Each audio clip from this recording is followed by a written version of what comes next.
hamstring. Up, sniper, take the other picture. Yeah, I mean, that's how you can formulate opinions without having true facts. I'm telling you, think about it logically for just a second. Dear Reds fans. Welcome back to the Zebra Zillionaires. It was a tough one yesterday. Live from Chatterbox Sports Studios, it's Off the Bench with Thom Brenneman. Well, good morning. A rainy Tuesday morning here in Hamilton, Ohio. We welcome you to Off the Bench, presented by our good friends at United Dairy Farmers. I'm Thom Brenneman. Casey, Lindsay, good morning. Good morning, Tom. Good morning. Lindsay, how was your first day? It was really good. I enjoyed it. You did? Yeah. Everybody nice around here? Yes. That won't last. That won't last. I think we're very hospitable, but maybe Elliot's not, but yeah, we are. There's another word that starts with the letters H-O that would be more fitting. Hostile. Depending on the day and the situation. Good morning, men. Reed, welcome back. Feeling better? I do feel better. Listen, I over the weekend from about Friday 5 p.m. until the Bengals game, I did not get off my couch because I was so sick. And then I came and did the Bengals show, and I got off the show, and my head feel like it had imploded. I made a discovery. I have, for the longest time, I've told people I don't think headaches exist. People tell me they have a headache. They exist. No sympathies for people that tell me they have headaches, and then I got one, and I was like, oh, yeah, this is absolutely miserable. It's brutal. So I got my first ever headache this weekend. So. The thing that is guaranteed to knock out a headache, Bayer aspirin. You Bayer take aspirin? 3 of those and guaranteed gone. All right. I remember And that. I'm not here for some shameless plug. They're not a sponsor of the program. They've been asking about it for about a year and a half now. Yeah. We can't finalize the details yet with our friends from over in Germany. But, yeah, we'll get it straightened out one of these days. But that's the way to go. We come your way, as you probably know, Monday through Friday, 10 to 12. Hey. Lindsay, you need to get in on this now. I mean, come on, get with the program. You can join us on YouTube, Chatterbox Sports page. We broadcast live on X.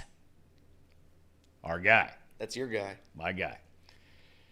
And that's at Seabox Sports. Or if you choose to join us in podcast form, please just search Off the Bench with Thom Brenneman wherever you get your podcast and you're dialed in. Look, from start to finish, they were without a doubt the best team in college football. Now, they may have done some things that are against the rules. Time will be the judge of that. But when it came time to preparing for any and all opponents this season, Jim Harbaugh and Michigan did it better than anyone else. Last night, in the college football playoff national title game, it was men against young men. Right from the get-go, Michigan ran it down Washington's throat. And while the Huskies did have numerous chances to tie the game, even take the lead, it just wasn't quarterback Michael Penix's night. It's too bad.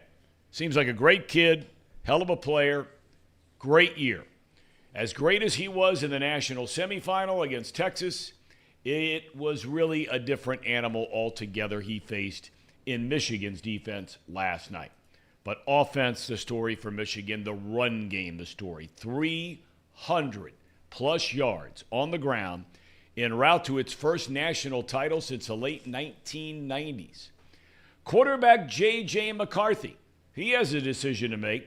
Does he stay for his senior year or leave with a record of 27-1, 2 Big Ten titles, and now a national championship?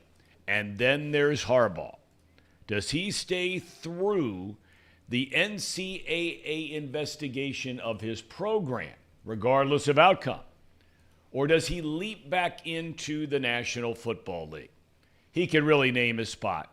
He's that good as a head coach on both levels. He's taken a team to the Super Bowl, got beat in that one against his brother. That was a cool moment last night when they showed his brother John surprising him. Did you see that? Yeah, I did. Yeah. That was really cool. Yeah. That was really cool. And Jim Harbaugh, everybody is going to be after. Everybody and anybody. Meanwhile, Harbaugh's arch rival, Ohio State, got huge news last night. as one of college football's top running backs, because some consider him to be college football's very best running back. Former Ole Miss star Quinshon Judkins announced that he was transferring to play for the Buckeyes next season.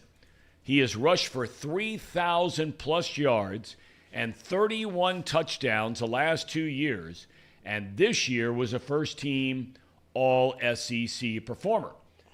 Ohio State star running back TreVeyon Henderson, he's still there. He's not yet announced what he's going to do, turn pro, come back.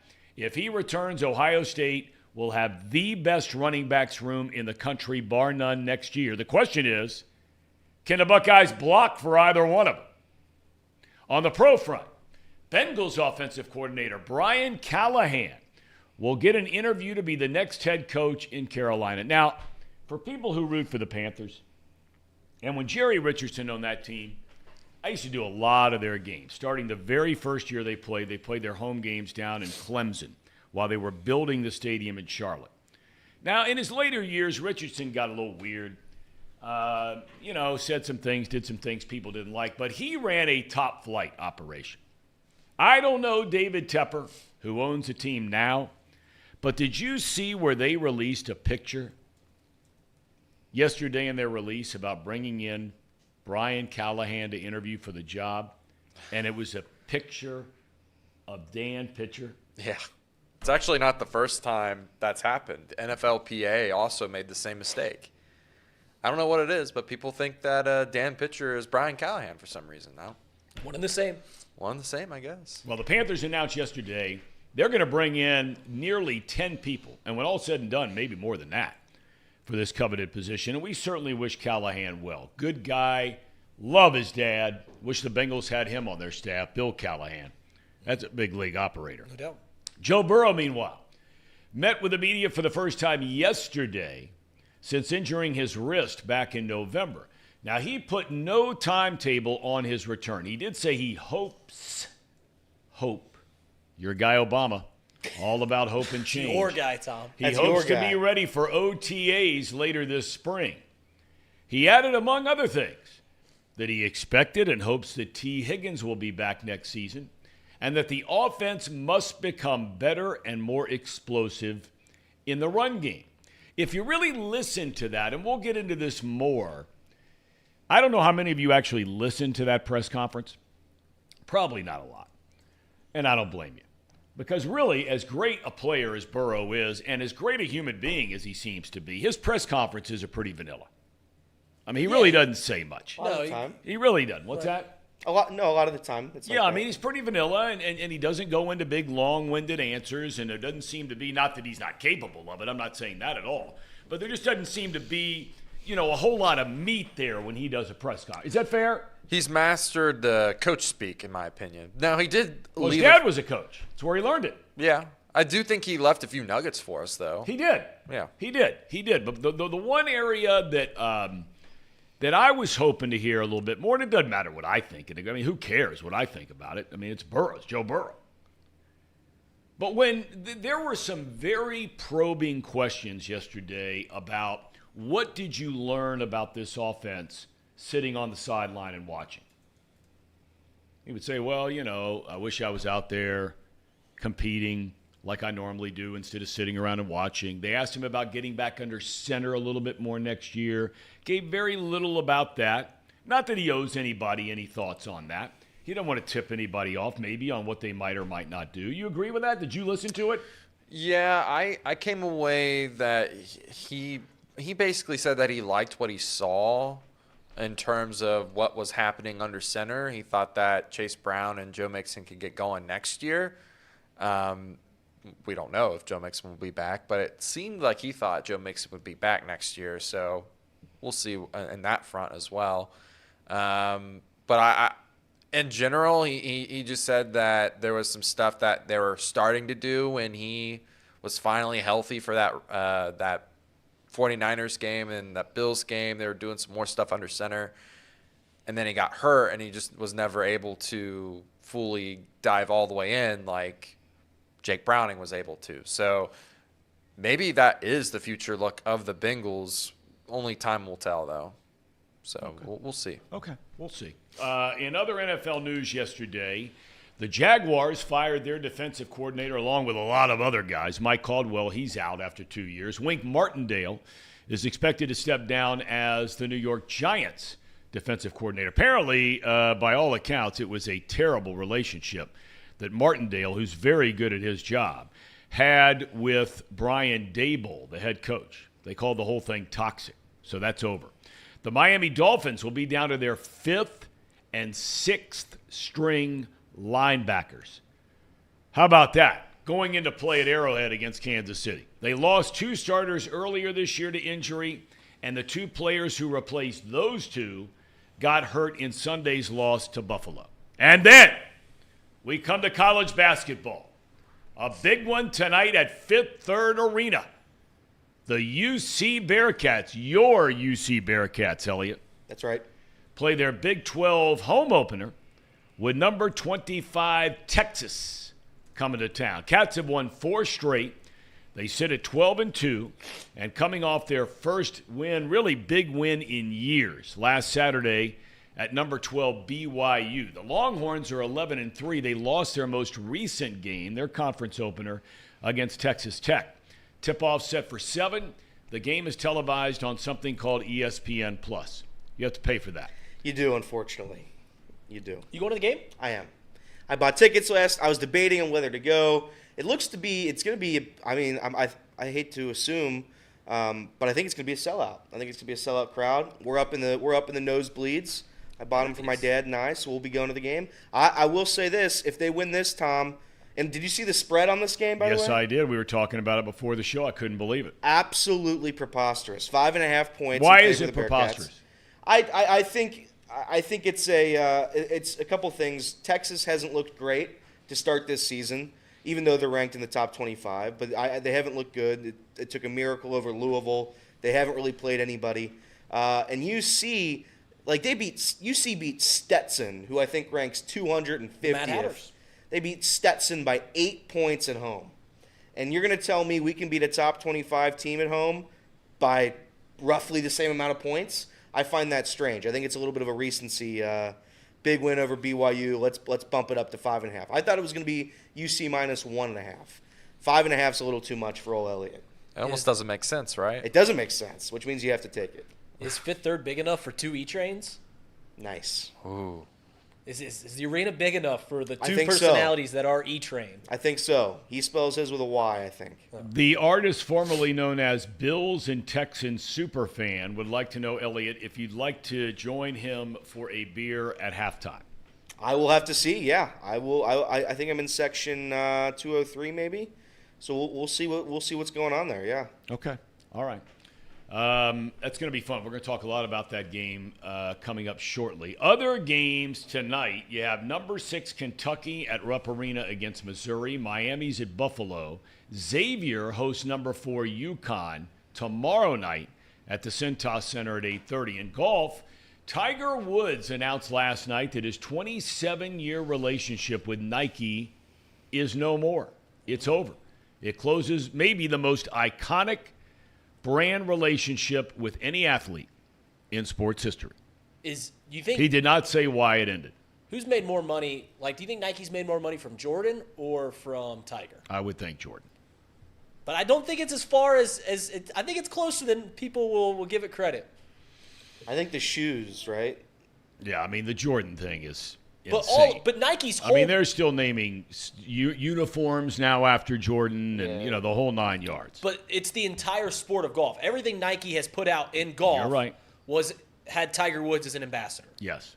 So, I don't know. It's close. So, it's basically you're saying is the Jordan brand more valuable than the entire golf division If of you Nike? had to buy stock in either one when they first began, where do you think you'd have more money now? 27 years ago, Nike and Tiger, or roughly about 40 years ago with Jordan and Nike? I'd Well, take Jordan. yeah. Okay, that'd be like Berkshire Hathaway stuff. Right. That's Warren Buffett stuff. Today is National Law Enforcement Appreciation Day.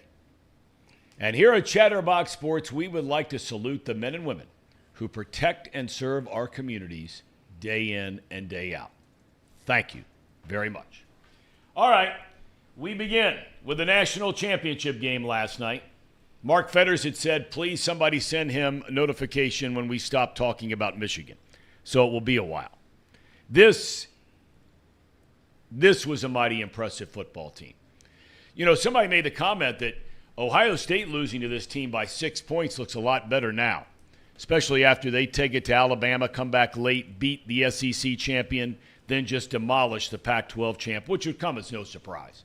Because I've said for years, anytime a Pac-12 team in a game that matters plays somebody from the Big Ten or the SEC, they get run on the ground. I did feel bad for Penix. We'll get to him in a minute.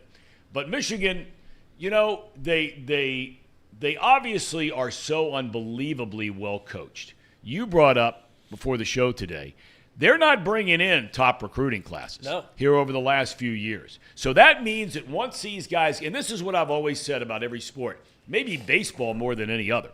It's one thing to draft well, or in this case, recruit well. More importantly is to develop well.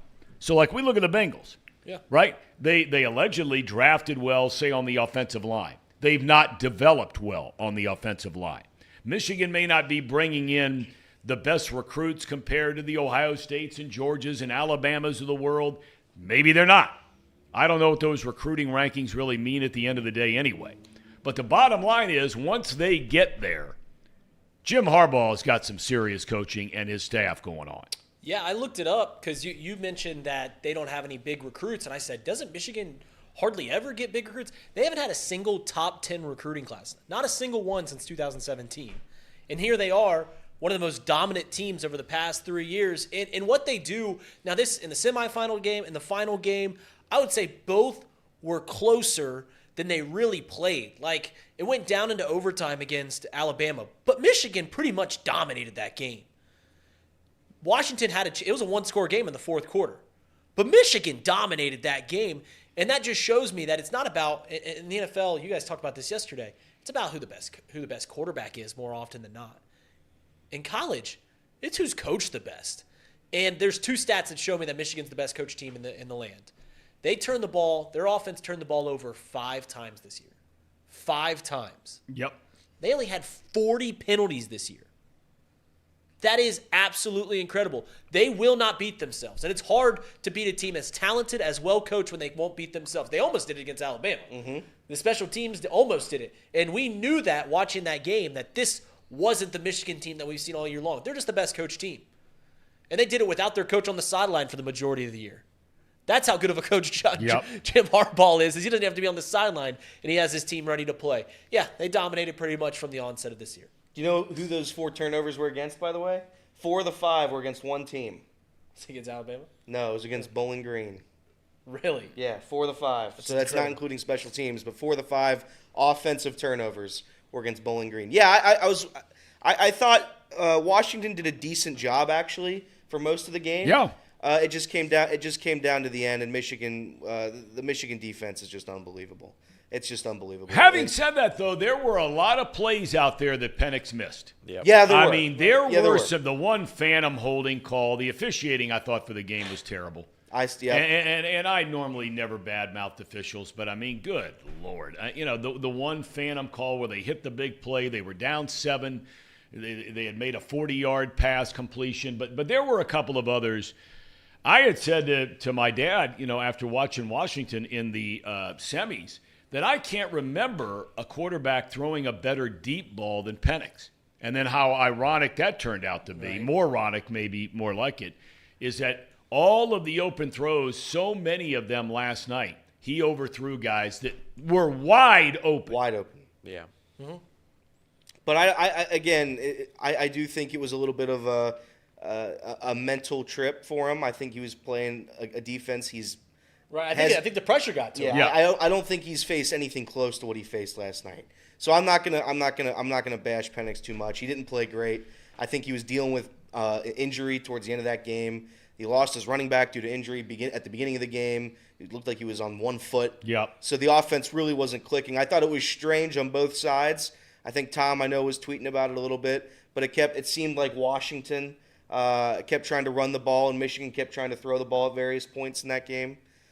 It was. If I had to rank it, it wasn't a horrible national championship game. Yeah, I thought it was going to be.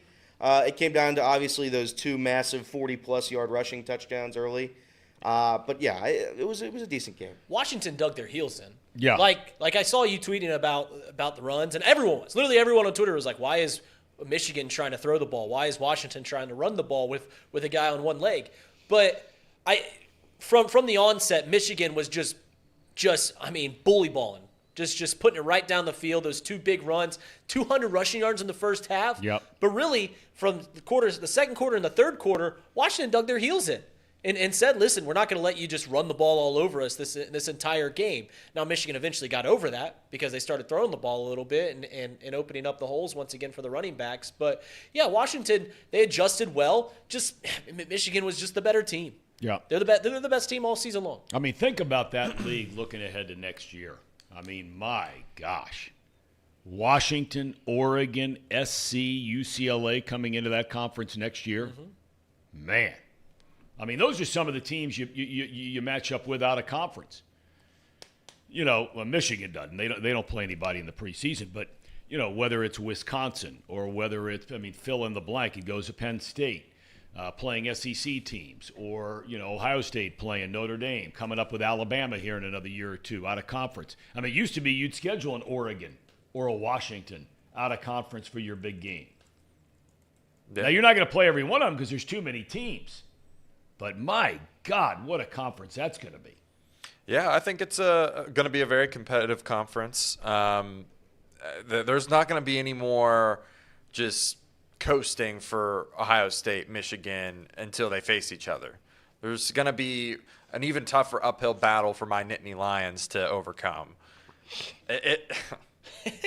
And quite frankly, what? Name a What's player. wrong? Name a What's player. so you funny guys, over there, you huh? weren't around here for the Name a very beginning player. of the show. Casey, from the very first week we were on the air, talked about family That's right. and Penn State ties. That's so right. he is a Penn State guy. I mean, who would admit that publicly? I certainly wouldn't. Right? What? What can I say? It's what I grew up on. Penn State's my team, always will be. But, yeah, I mean, I think that the Big 12 it's not Big 12, Big 10, whatever we want to call it, Big 19, Big 18. The numbers are relative. Yeah, that's going to be a really, really tough conference. Tom, I thought this game, Washington versus Michigan, this championship, honestly, I do think it came down to those two big plays early on in the first quarter. Michigan, they did what they always do, run the ball. And Washington just wasn't really prepared for it. They overcommitted to one side. The guy leaks out to the other side and scores a touchdown, Donovan Edwards. And that happened really twice. I mean, they just were overcommitting, over-pursuing, because they were wanting to stop the run. And they did pretty much stop the run for, half that game, you would say? After the first quarter, they started to whittle down. It went from whatever it was, 13 yards per carry because of the two big runs. Yeah. Then down to 4.4, then down to 4.2. Yeah, and then they had another big run at the end there to kind of solidify it. But, yeah, the game plan for Washington, I think, was solid. They just didn't execute well enough. I think that, just like those guys said before, Penix pressured like he's never been pressured before, and that started to lead to him missing some throws downfield. I don't think that we're talking enough about Dylan Johnson's injury. I mean, he got hurt a different injury again on the very first play, second play of their first drive, and it just, you could tell they had no presence there in their run game. And I think that was a huge factor. I think that they were wanting to try to establish the run a little bit more so they could throw it over the top, get a numbers advantage, try to make Michigan stack the box so they could throw it over top. And that just never happened in the end. So that's kind of unfortunate for them that game plan never came to fruition. Let me ask you this. I'm kind of curious. We were talking about this before the show started. I talked about what has been as a 2.5-year starter for J.J. McCarthy. This is the kind of guy Reed doesn't like. this is the kind of guy that, even though he plays for Michigan, the I kind of love guy J.J. I McCarthy. love. The guy's a winner. He's a gamer. He's tough. He's a leader. I don't think he's you dump all over those guys. What are Unless you you're scoring talking 20. about? Am I right, Elliot? You are right, Tom. The Adam Kunkles. Who's the other one we said? That he said Fletcher he didn't Lawyer? like. Who? Fletcher Lawyer? Yes. I kind of like Fletcher Lawyer. Gamer. What are you talking about? Total gamer. Oh, Number my one goodness. ranked team in the country last time I checked. Yeah, and they're going to lose And he's their second leading scorer. to halfway Dickinson. Well, you might be right. You might be right. But anyway, McCarthy, 27-1 as a starter. He's won back-to-back Big Ten titles, beaten Ohio State back-to-back years, taking his team to the college football playoffs. Michigan's been 3 years in a row. He's been there twice as a starter. He loses last year to TCU, did not play well. But this year he comes back. He wasn't really very good at all yesterday. No. I mean, he missed a lot of throws. And, what I'm getting at ultimately here is I saw where Mel Kiper Jr., who I have incredible respect for, people, tend to make fun of him from time to time, but there can't be a harder working human being on the planet than Mel Kiper Jr. Mm-hmm. For what he does for a living, that guy busts his tail. And I saw where they put up the graphic last night that McCarthy, according to Mel Kiper Jr., is the number 5 ranked quarterback prospect in college football. That shocked me. I think J.J. McCarthy's a great college quarterback. Do you see him being a great pro quarterback? I mean, J.J. McCarthy? If you think about the 5th-ranked quarterback, that's normally like a 3rd-round pick, right? Well, it all depends on the year. But, so... And it all depends on the need. There are That's a lot true. of teams out there that need a quarterback. I mean, right. Jake Browning made the comment the other day, and he is spot on, that he's one of the 32 best quarterbacks in the world. And I think you could probably put him in the top 24, 25. So, I don't know. We can list out the quarterbacks that are certainly better than J.J. McCarthy, but then you got to ask the question, who should jump in front of J.J.? So you put Michael Penix, sure. Caleb Williams, sure. Drake May, sure. Who's the other one I'm missing? Jaden Daniels. Those 4 guys certainly in front of J.J. McCarthy. But Bo Nix? No. I'd rather have J.J. McCarthy than Bo Nix probably. What? Yeah. Okay. Bo Nix has been a lot of places, hasn't won like J.J. And that matters. You can say it doesn't matter being a winner, but it does. Having that mentality that you're going to win matters. And almost every quarterback has had success in some field. But, yeah, I mean, J.J. McCarthy feels like a late 2nd round, early 3rd round pick. Maybe I'm way off. Yeah, I certainly want to give him in the 1st round, but some team will try for him. Yeah. I think feels fair. I think Desmond Ridder was a far better college quarterback, and I don't think it's close. You don't mean that. I do. Who's a better college quarterback? I think Desmond Ridder was better. I think Desmond Ridder was a better college quarterback, and I don't think Desmond Ridder was good enough to be in the NFL. So I don't think J.J. McCarthy's even close to being an NFL quarterback. Not even remotely close. It was the biggest game of his career last night. He completed 10 passes on 18 attempts. And I know you might say, well, Michigan, they've been running the ball all season. That's Yeah, they fine. don't need to run the ball. They don't need to throw the ball. That's fine. But you can't sit here and say he's an unbelievable college quarterback. He doesn't. I mean, he barely throws. They don't need him to throw. They have the world's best defense. Well, he's a winner. And not to mention, they don't play anybody. Here's his numbers. They don't play anybody. He has 3,000 yards on the season. Michigan. Who'd they play? 72% completion percentage. 22 touchdowns, 4 interceptions. That's 2 games. Those are really good 4 numbers. games. Those are good college numbers, I was guess, 30 but games. it's not like you're not getting anywhere near the 1st round grade, in my opinion. Like that, those are not very great numbers to get drafted. I'm kind of with Elliot here. I don't get the idea of him being even in a 3rd round pick, to be honest with you. I just don't see it. The games I've seen him play, which mainly are Ohio State, Alabama, and this Washington game, I was not impressed at all. Not impressed whatsoever. I mean, his scramble on that one drive, that was pretty The impressive. guy's a winner, man. That's what I'm saying. That's Like, what if he you're is. Whatever you need him to do on any given game, sometimes they need him to throw it. He had to throw it coming back against Alabama. They're down 10 in the 4th. Right. Whatever they ask him to do, he does it and does it extraordinarily well.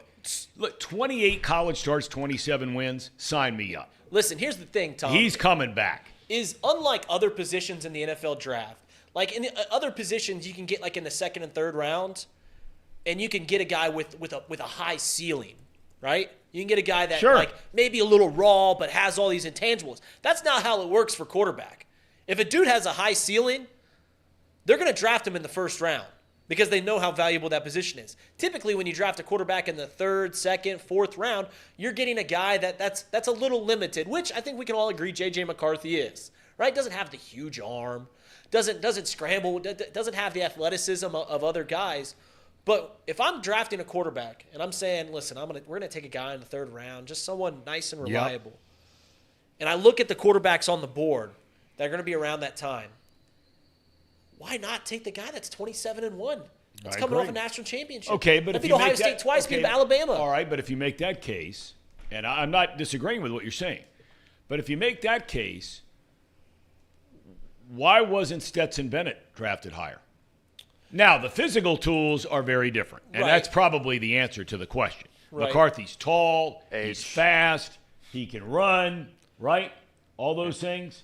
Well, I mean, if you just go by winning games and doing whatever they asked him to do, nobody was better than Bennett. Right. Well, J.J. McCarthy's 20 years old. Stetson Bennett was, I think, 42 coming into the draft last year. So, age, that's the difference. Like, if J.J. McCarthy was 27 years old, like Stetson Bennett was going in the draft, we wouldn't be talking about him like he's the run back. He's 20.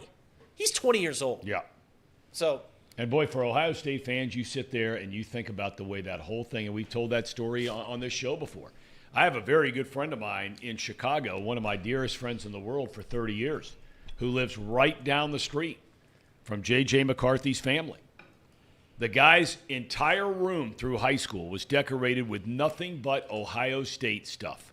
That's all he ever wanted to do was play quarterback for Ohio State. And when it came down to offering one or the other a scholarship, Ryan Day gave the scholarship to Kyle McCord, and the rest is history. But that happens. I mean, Brian Billick, who's going to join us, by the way, at 11. So if you can send him a link, please, Casey. Okay. That'd be great. He's coaching in the, is it the Senior Bowl? He does that every single year. Yeah. So he'll join us at 11 to talk about, I want to ask him about Harbaugh. So let's get into that here for a second, because there are a lot of tentacles to this whole thing. Jim Harbaugh is one of the 5 best coaches on the planet, pro or college. He might be top 3. You put Belichick, you put Saban. I'm not sure Andy Reid could do at the college level what Harbaugh's done at the college level. I could be wrong. If I had to have a coach tomorrow to start my franchise or to rebuild a college football program, I am taking Harbaugh ahead of Andy Reid. That's me. Doesn't mean I'm right. Sure. I mean, Reid's won a couple of Super Bowls. He's done a phenomenal job with the Eagles and with the Chiefs. You can't take it, even if you go 3-4. Those are the best those are the best coaches on the planet. Harbaugh's right there. So now here he is, and let's try to put ourselves, and I always try to do this before you make any judgment on anybody about anything. Try to put yourself in another man's shoes. And we don't know all the particulars of, what's going on at home and, what's going on with his kids and having to pick up and move his family, all those sorts of things we don't know. But if we just on the surface were to try to put ourselves in Harbaugh's shoes, let's try and do that for a minute. He's an unbelievably loyal guy. He loves Michigan. He was a great player there. He was a first-round draft pick there. He is a Michigan man, coached by Bo Schembechler, the whole 9 yards. He is the University of Michigan through and through. He is also a head coach who now has accomplished the highest high that he can reach in college football. He's won a national championship. He's won 3 straight Big Ten titles. He's beaten Ohio State 3 years in a row after getting humiliated by Tressel and Urban.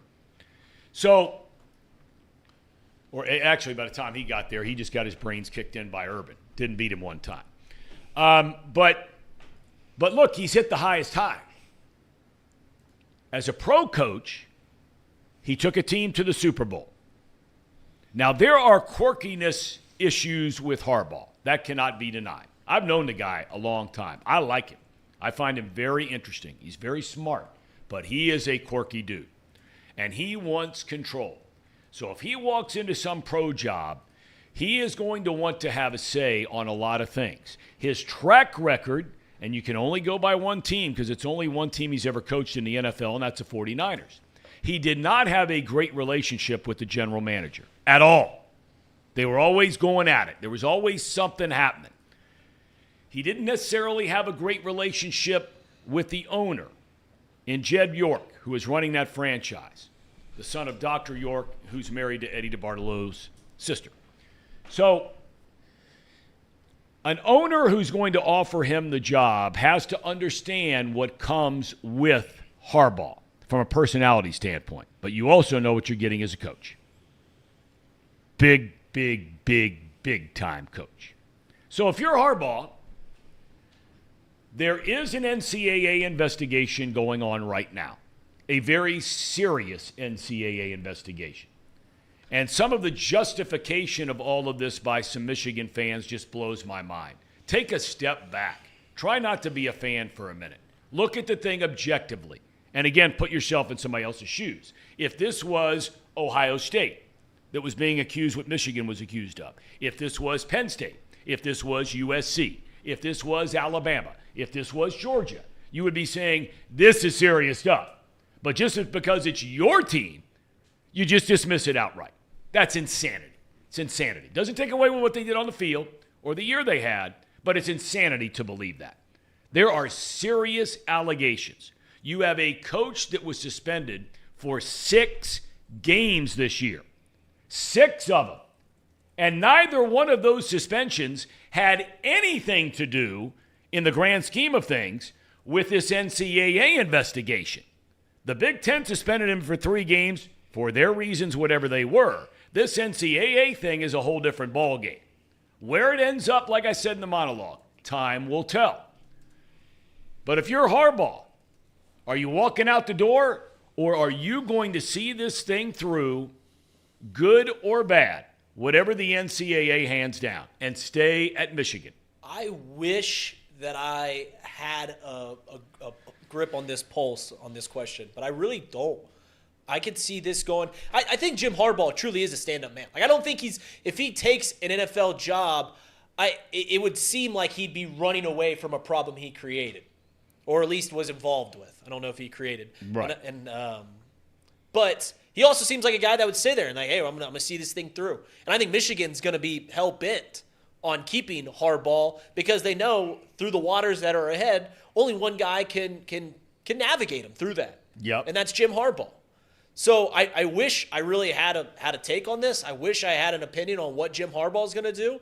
As me, I'm not a stand-up guy. Yeah. I'm not a stand-up guy. I'm leaving. I'm taking my championship. I'm going to the NFL, and I'm going to try and do it there to even further cement the legacy that he might be the best coach that we've seen in this era. Because everywhere he's gone, he has completely turned around the program. No doubt. And in 2 such cases, terrible situations. Right. I mean, with really 3. I mean, San Diego, Stanford was terrible. He came in there, got that thing going. They finished 4th in the country his last year there. Michigan was a dumpster fire before. Yeah, and really the 49ers were a total Everywhere he's dumpster. gone, he's completely revamped the program or the franchise and turned them into championship contenders. This is his first championship. But he's one of the best coaches that we've seen. He really is. I don't know what's going to happen with the Michigan stuff. If I'm an NFL GM, I think every single GM except for those that have Andy Reid, like I think 28 out of the 32 coaches or GMs in the NFL should reach out and just feel the pulse and just go, hey, Jim, any interest in coaching our team? We'll kick the guy to the curb that we got. We want you. And again, there is a 0% chance he stays. It's just a big headache that he's going to deal with for the next several seasons. If he were to stay at Michigan, he's going to get suspended. He's going to miss games. I don't think they're going to strip that title. I don't. But they could, and that's just another thing. That's just another annoyance for him to have to deal with. He's going to go to the NFL, and if you're an NFL GM, like Regis said, you're going to take a chance on him. He got caught for stealing signs Bill Belichick is regarded as the greatest head coach in NFL history. He's done it several times and has been caught doing it. Bill Belichick deflated footballs, caught doing it. Again, I'm not going to defend cheating, but let's not sit here and pretend that not everybody in the world is doing it. Everybody in college athletics is doing it. Everybody in the NFL is doing it. They just don't all get caught. Harbaugh got caught, and that's what we're debating here. So this is a guy who got caught cheating, right? And now you're going to go to the NFL where, again, Bill Belichick, greatest head coach of all time, dynasty, 7 Super Bowls. He got caught cheating. So I don't think anybody cares about that outside of the NCAA, who I think is truly a horrible organization. But, again, for all that's good and right, for the Big Ten, for the academic standards, blah, blah, blah, blah, cheating wrong, sure, 100%. But everybody's doing it. Everybody's doing it. He got caught. I have 2 opinions on this whole cheating thing. And one is that I truly believe that this is one of the most, and I'm sure you guys in the chat are going to love this, I think this is one of the most overblown scandals in college football history. I really do. I think it's entirely overblown. That being said, one thing that we learned last night is that cheating wins. If you didn't know that already, that cemented it. Michigan did it. Patriots did it. The Astros. I mean, think about all the cheating scandals that have happened in the past 20 plus years. Equals winning. Cheaters prosper, apparently. How ironic is it that Michigan won the national championship in Houston? That's right. Yes, sure. I think he's gone, though. I think he's gone. You really do. Casey, you think he's gone? You think he's gone? You think Jim Harbaugh is going to leave the University of Michigan and go coach in the National Football League? Wish we could run that music. Ba, ba, ba, ba. Go ahead. Yeah, I mean, yesterday I thought that he was going to be 100% gone after winning a national championship. I think the headache is just too much for him. But and this is right after him winning a national championship with Michigan. He did say something that kind of implied that maybe his long-term plan is to stay at Michigan. I didn't have time to really watch the video. I'm just scrolling here through Twitter to make sure that we're all up to date. No breaking news here. And I just saw that head coach John Harbaugh said something that might have implied that he wants to stay at Michigan. So that being said, I think there's a 50-50 chance. I in my mind, I would be so fed up with the college landscape. I'd just be so tired about it. Anything he does is a suspension. I mean, he gave a kid a hamburger for crying out loud, and they gave him a 3-game suspension. I think, like Reed said, I think the cheating scandal is a little overblown because basically every other team is doing it already. They just didn't get caught. Okay, but isn't that the issue, though? I mean, really, any of us can make that blanket statement that everybody's doing it. It's like some catchphrase that everybody's doing it. So that means I can go do it. I mean, I don't believe for a second that everyone's doing it. I mean, the reaction alone by Urban Meyer when he found out about this thing, and I always get back to him, but that's just because I know him. He said he had never heard of in his career somebody doing which is alleged that Michigan is doing in his entire coaching career. Paying and sending people to videotape the opposing team's sidelines, which are clearly against the rules, and paying and buying tickets for those people to go do that. I mean, I don't believe for a second that everyone's doing it. I'm not saying there aren't some out there that are doing it, but to throw some blanket statement, I think, is very unfair. It's like saying that every husband cheats. Well, that's not fair to say that. And it's not fair to accuse every single college football coach in America of being a cheater. Well, here's the truth, That's Tom. ridiculous. Here's the truth.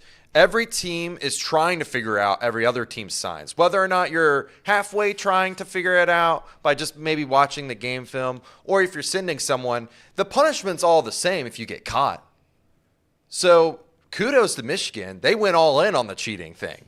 They're going to get punished just like if they were to barely get caught cheating. They did. So and that's also, where it's and again, I hate to keep bringing it up, but Bill Belichick got suspended. He got caught for doing literally the exact same thing. The exact same thing. I'm not saying everybody's doing it. I don't think Purdue cares enough to do it. I don't think the University of Cincinnati football program cares enough to do it. They certainly didn't do it last year. I'm just saying. I think you would be hard pressed to say that Michigan is the only team in college athletics to be trying willingly to take an advantage and steal signs. I don't think that's right. didn't say that. That would be moronic to say as well. It's moronic to think they're the only ones doing it, just as I believe it is unfair to say that everybody's doing it. Is that fair? We agree to disagree or disagree to agree? Sure, but let me ask you this. Before the NIL, would you say everybody was doing some sort of illegal recruiting, paying for dinners, what have you? Well, paying for dinners is very different than, say, paying players. Sure, it is very different. And but it was a dramatic difference between. Sure, but it was still against the rules. No, true. So everybody was doing that. I want to make that very clear. So that's why I say that. Do I think everybody's being a psychopath, sending this guy to wear spy sunglasses out in the sidelines? No. Do I think everybody's doing it? No. But I do think there's a better than not chance that there's a sizable amount of college programs out there doing it. Do I think everybody? Should I say everybody? No. But if you look at the recruiting before NIL, everybody, and I do mean everybody, was illegally recruiting per the rules of the NCAA. Okay. All right.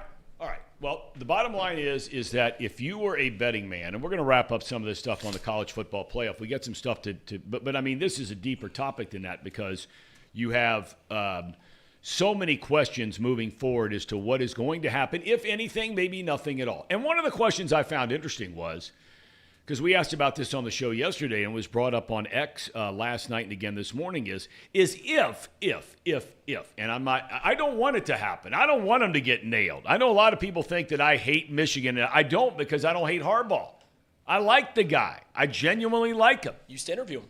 I mean, I like him a lot. And I don't think that there has been any evidence so far, now maybe the NCAA knows different, that Harbaugh knew about this stuff that was going on.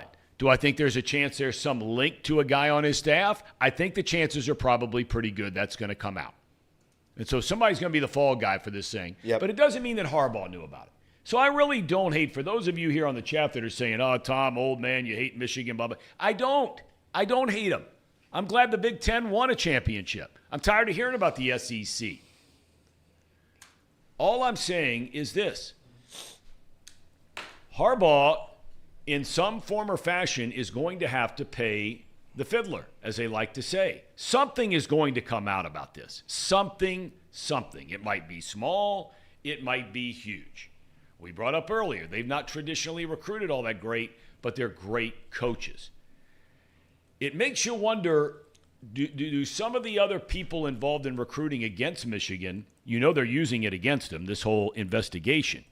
Michigan has not signed a single top 75 high school recruit in the country for next year.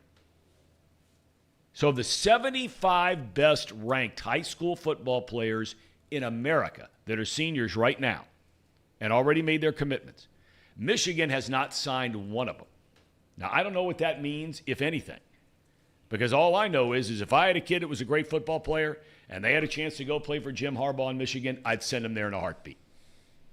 Because they're going to be big-time coached. Yep. Yeah, here's the thing is, like I brought up the Michigan recruiting classes, and they haven't had a top 10 recruiting class since 2017. They currently, according to 24/7, they're currently ranked 20th in the country in the 2024 recruiting class. Their recruiting class last year was 20th. So, I mean, this is more of the same. Like, Harbaugh has never excelled at recruiting. This isn't Texas A&M where they have a top 5 recruiting class every year and never win anything. That's the best example of coaching. Right. He's doing it with a less than top 10 recruiting class. He gets these guys in, coaches them up, and then it's win-win-win. I don't know. Okay. Let's we're going to have Brian Billick coming on in about 10 minutes, and we'll want to get to some ad breaks beforehand. If you were a betting man, and we don't know all the jobs that are officially opened in the NFL right now. Right. Okay, and we got to do this a little bit yesterday, but let's say we throw in a couple of others that might open up. Okay, so we know, and I don't have a list in front of me here, but we know Carolina's open. We know Atlanta is open. We know that the Chargers job is open. I'm not sure that the Raiders job, that's an interesting one because there are some major league dynamics to that whole thing. I mean, Harbaugh used to be an assistant coach there many, many years ago. Mark Davis loves the guy who owns a team, the son of Al Davis. They have Antonio Pierce, who went 5-4 the last 9 after taking over for Josh McDaniels. He's got players left and right saying he ought to get the job, right? But if you're the owner and you're saying, oh, Antonio Pierce did a great job, but it's Jim Harbaugh. If you were a betting man, and I know that some of you in this room are heavily betting men. By the way, Lindsay, are you a gambler? No, I'm not. You're not? Have you thought about it? No, I don't think I would play my cards right, honestly. Well, believe me, you're not alone in this room in that regard. If you had to say your crystal ball, which mine broke years ago, if you were to look in that crystal ball, if yours is still working, Jim Harbaugh is the head coach next year, and it could be Michigan, could be the answer. Jim Harbaugh is the head coach next year where? If you made me put money on where Jim Harbaugh is the head football coach next year, I think the best value would be Michigan. Now, if it's 50-50, I think it's about 50-50 whether he leaves Michigan or goes to the NFL. So if you make me decide on whether I think he's going to be at Michigan next year or the NFL, I side more likely NFL. But but if that's the case, in which NFL team? So if you're saying 50-50, that's fine. Which one would it be? The Bears don't have an opening, but there's been a lot of talk there, right? I think the smartest thing the Chicago Bears can do is hard reboot that entire thing, get Jim Harbaugh, get Caleb Williams, and let it roll. But I think somewhere Chargers fit, and I know the Chargers are going heavy after him. I know the Chargers are recruiting Jim Harbaugh heavier than Jim Harbaugh recruits any college kid in the country. So if you're making me put a pin on someone, sure, I'll go with what I think. I'll say Chargers. I was going to say Bears, but I'm going to say Bears just because of the emotion. How long did he play for the Bears? 10 years? 12 years? No, not that long, but he was there a while. I think he will go to the Chicago Bears. I know they would have to fire, what's his name, Eberflus? Eberflus.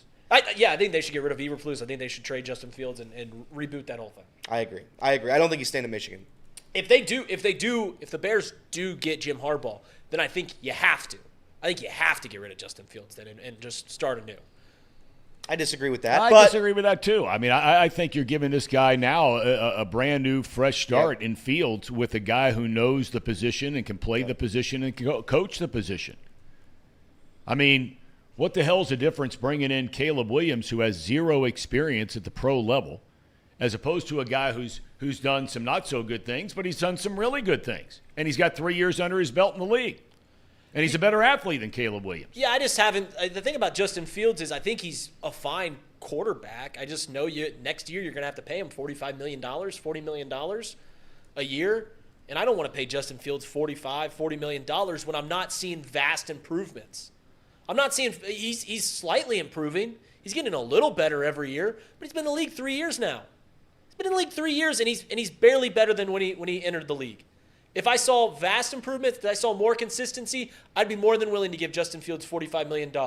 But I'd rather give it to the guy that's maybe the best prospect, best quarterback prospect the league has seen in a decade, and with a new coach and restarting the clock. Okay. I'm just not willing to give Justin Fields $45 million a year. He's made J.J. McCarthy a national champion. I don't see why he can't help Justin Fields as well. Now, Justin Fields fits kind of the mold that Jim Harbaugh succeeded under when he had Colin Kaepernick, that's kind of a scrambler, and moving around. So fits that mold if Jim Harbaugh wants to play that style. But as we've seen, Jim Harbaugh won in Stanford with Andrew Luck, who was under center a lot, and then he won in Michigan with a guy under center a lot. So I don't know. If I'm bringing in a new coach, I want to reset the whole thing. Okay. All right. So where are you saying? You're saying where? Bears. I'm on the Bears. Oh, you're the Bears. You're the Chargers. Yes. What about you, Casey? So out of the teams that have vacancies, it's Panthers, Patriots, well, probably Patriots, Commanders, Falcons, which is probably a team I'm going to go with, and the Bears. So yeah, I'm going to go with Atlanta just because I think that the same thing kind of applies with the Bears that it does with Atlanta. They're going to be going in with a new quarterback. They're not going to have Desmond Ridder there. They have a really good defense. They have an offensive line that's very good and in the run game. They've got Bijan that kind of fits his mold of wanting to run the ball a lot. So I think maybe that play style works to his advantage. Okay. So that I think just based off of the roster and how it's constructed at the current moment, all you'd have to do is find a quarterback that he likes. Maybe he brings in J.J. McCarthy. I don't know. That's a possibility too. We hyped him up a little bit. So, yeah, that's my team is Atlanta. Okay. All right. Before we get to Brian Billick, let's take a break. We're going to ask him about the upcoming playoffs. We'll ask him a little bit about this Jim Harbaugh thing. What would he do, or what does he think Harbaugh might do? And obviously we're going to talk about some of the matchups going into the National Football League playoffs this coming weekend. And we got to get to our picks. That's right. Yes, we do. That's Right? the second hour. That's Do you have right. anything else? Any letters? Anything else today? No Anything letter going today. on? Letter tomorrow. Read top 5 tomorrow as well. Read top 5 tomorrow. We have buy or sell, but it was mostly about Jim Harbaugh and coaching stuff. Okay. So we All won't right. get Well, we covered it. Yes. I think we covered it. Correct. Hopefully we covered it. All right. Casey, take it away, big boy. All right. The future Bearcat report that we're going to cover is brought to you by Encore Technologies. Encore Technologies provides IT solutions for a data-centered world with the suite of services from mobile computing to desktop to data center, supporting both centralized and work-from-home computing modules to improve efficiency and Productivity. Visit Encore.tech. The path to innovation begins here. And let me tell you about Pahhni water. Made right here in Hamilton, Ohio. Uses natural limestone filtration, unlike the artificial processing that other brands use. The result is a healthy alkaline water, and some say the best tasting water in the world. Visit Pahhni Water at PAHHNI water.com to see where you can buy this great tasting water. Get your coffee from UDF. Nope, no betting with anyone yet. You can bet with anyone. You can bet with anyone. Get your coffee from UDF. Technology solutions from Encore. Drink lots of Pahhni water. Send us pictures of the Pahhni water that you buy too. If you have some at your gas station or if you're buying some from Pahhni, we still love those photos. That would help us out a little bit there as well. And yeah, guys, we have not yet really dove into. We haven't gotten your thoughts, Reed, on the NFL. What happened over the weekend? Do you have any just thoughts in general, like playoffs, what that looks like at this I think moment? we'll dive into the playoffs and stuff like that. I like a couple of games. I thought that the script writers for the NFL did a great job queuing up some storylines. Yep. I mean, we got the Texans versus the Browns. Obviously, the Browns, all the draft picks that they traded to the Texans led to the Texans having this early success. Obviously, the Stafford Lions thing. So they did a very good job. I think Dolphins Chiefs is going to be a really fun game. I had gained quite a bit of appreciation for Josh Allen over this weekend. He is just splendid to watch. He is just split. You never know what you're going to get. It really is just a giant roller coaster. He is always the talk has been he turns the ball over too much. And Casey drilled it into my head. He's like, maybe it doesn't matter how much he turns the ball over because maybe he doesn't. What was the stat that Casey threw out that he's got the best scoring to turnover ratio in the league despite having the most turnovers? Yeah, and he leads by, he has the most touchdowns by, 20 or 30 touchdowns, too. He is the one guy in the league. I still think Patrick Mahomes is the best quarterback in the league. Josh Allen, I'd put number 2. Lamar Jackson's up there. But he's the one guy that can win or lose you a game. You just go, hey, J.A., win this game for us. Yeah, I like Josh Allen a lot.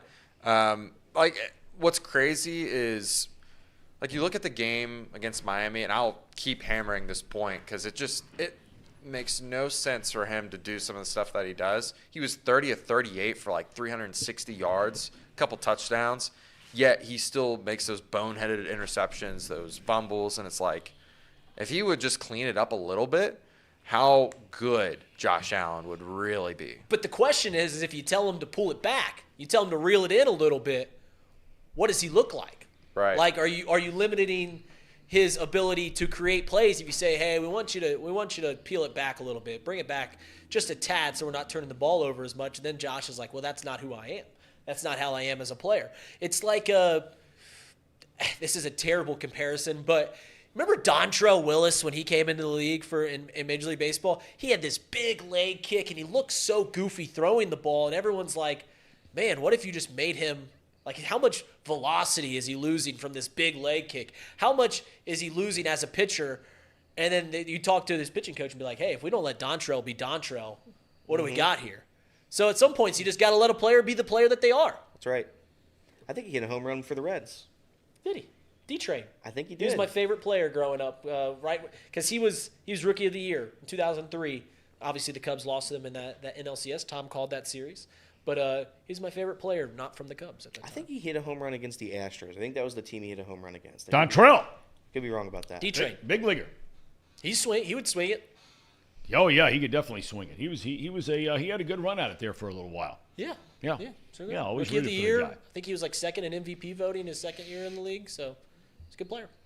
Solid. Reed, I got a question for you. Yes. Out of the 15 games the Michigan Wolverines played, how many did J.J. McCarthy throw more than 20 passes in?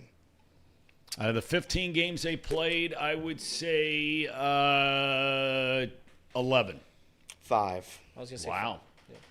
5. Means they ran the ball pretty doggone well. That's right. Here's like it's I'm not saying that JJ McCarthy is going to be a franchise quarterback. I don't want teams to take him in the first round. I'm just saying, like, if you're going to take a guy in the third round, why not take a guy that's lost one game in his college career? A guy that's 20 years old. A guy that does have some ability to move around a little bit. There's no doubt about that. Like, I don't know. Like, it just seems like if I could take him or Bo Nix. He threw less than 15 passes 7 times. And that's the kind of stuff. And look, we've heard from Brian Billick before. He's written a couple of books, but one of them, a chapter deals, and we've talked about this on this show, with him, without him, about historically you go back and look at, and this specifically deals with the first round, of the percentages of hitting on a quarterback. 50-50. Flip coins. When we talk about these guys we watch in college, who we watch and we're like, oh, man, that guy's going to be a heck of a pro. And they're a total bust. Conversely, I mean, Tom Brady hung around to what, the 6th round? That's right. Right? Anybody see that coming? Greatest quarterback of all time? That's a good point. Right? So, Brock Purdy was Mr. Irrelevant. their example, they're all over the place. Yeah, Purdy not the last guy drafted. So, it's a flip of the coin. And so much of the success obviously has to do with where you go. I mean, just look at the top 2 picks in this year's draft alone. Bryce Young. Nobody's saying this guy's not going to be a good quarterback or a great quarterback. We don't know. But he went to a terrible team. C.J. Stroud, right? And by the way, on the surface, Young goes to a team, and we've talked about this, that had a former quarterback in Frank Reich as the head coach. Right. Longtime offensive coordinator in the NFL, Reich. One of the brightest offensive minds around in the NFL. Whereas Stroud gets beat up leading into the draft. They say all these bad things about him. Houston says, I don't care about all that stuff. Right? Yep. Right. Whatever they are, right, wrong, good, bad, or indifferent, we're taking him with a 2nd pick. Oh, and by the way, his head coach is a defensive linebacker from his playing days. So on the surface, You'd say, well, Bryce Young's chances are probably pretty good, right? Yeah. Of maybe just having a little bit better coaching, a little bit better chance his first year in the league. Well, it's night and day, the difference between the two, and it's not all Bryce Young's fault.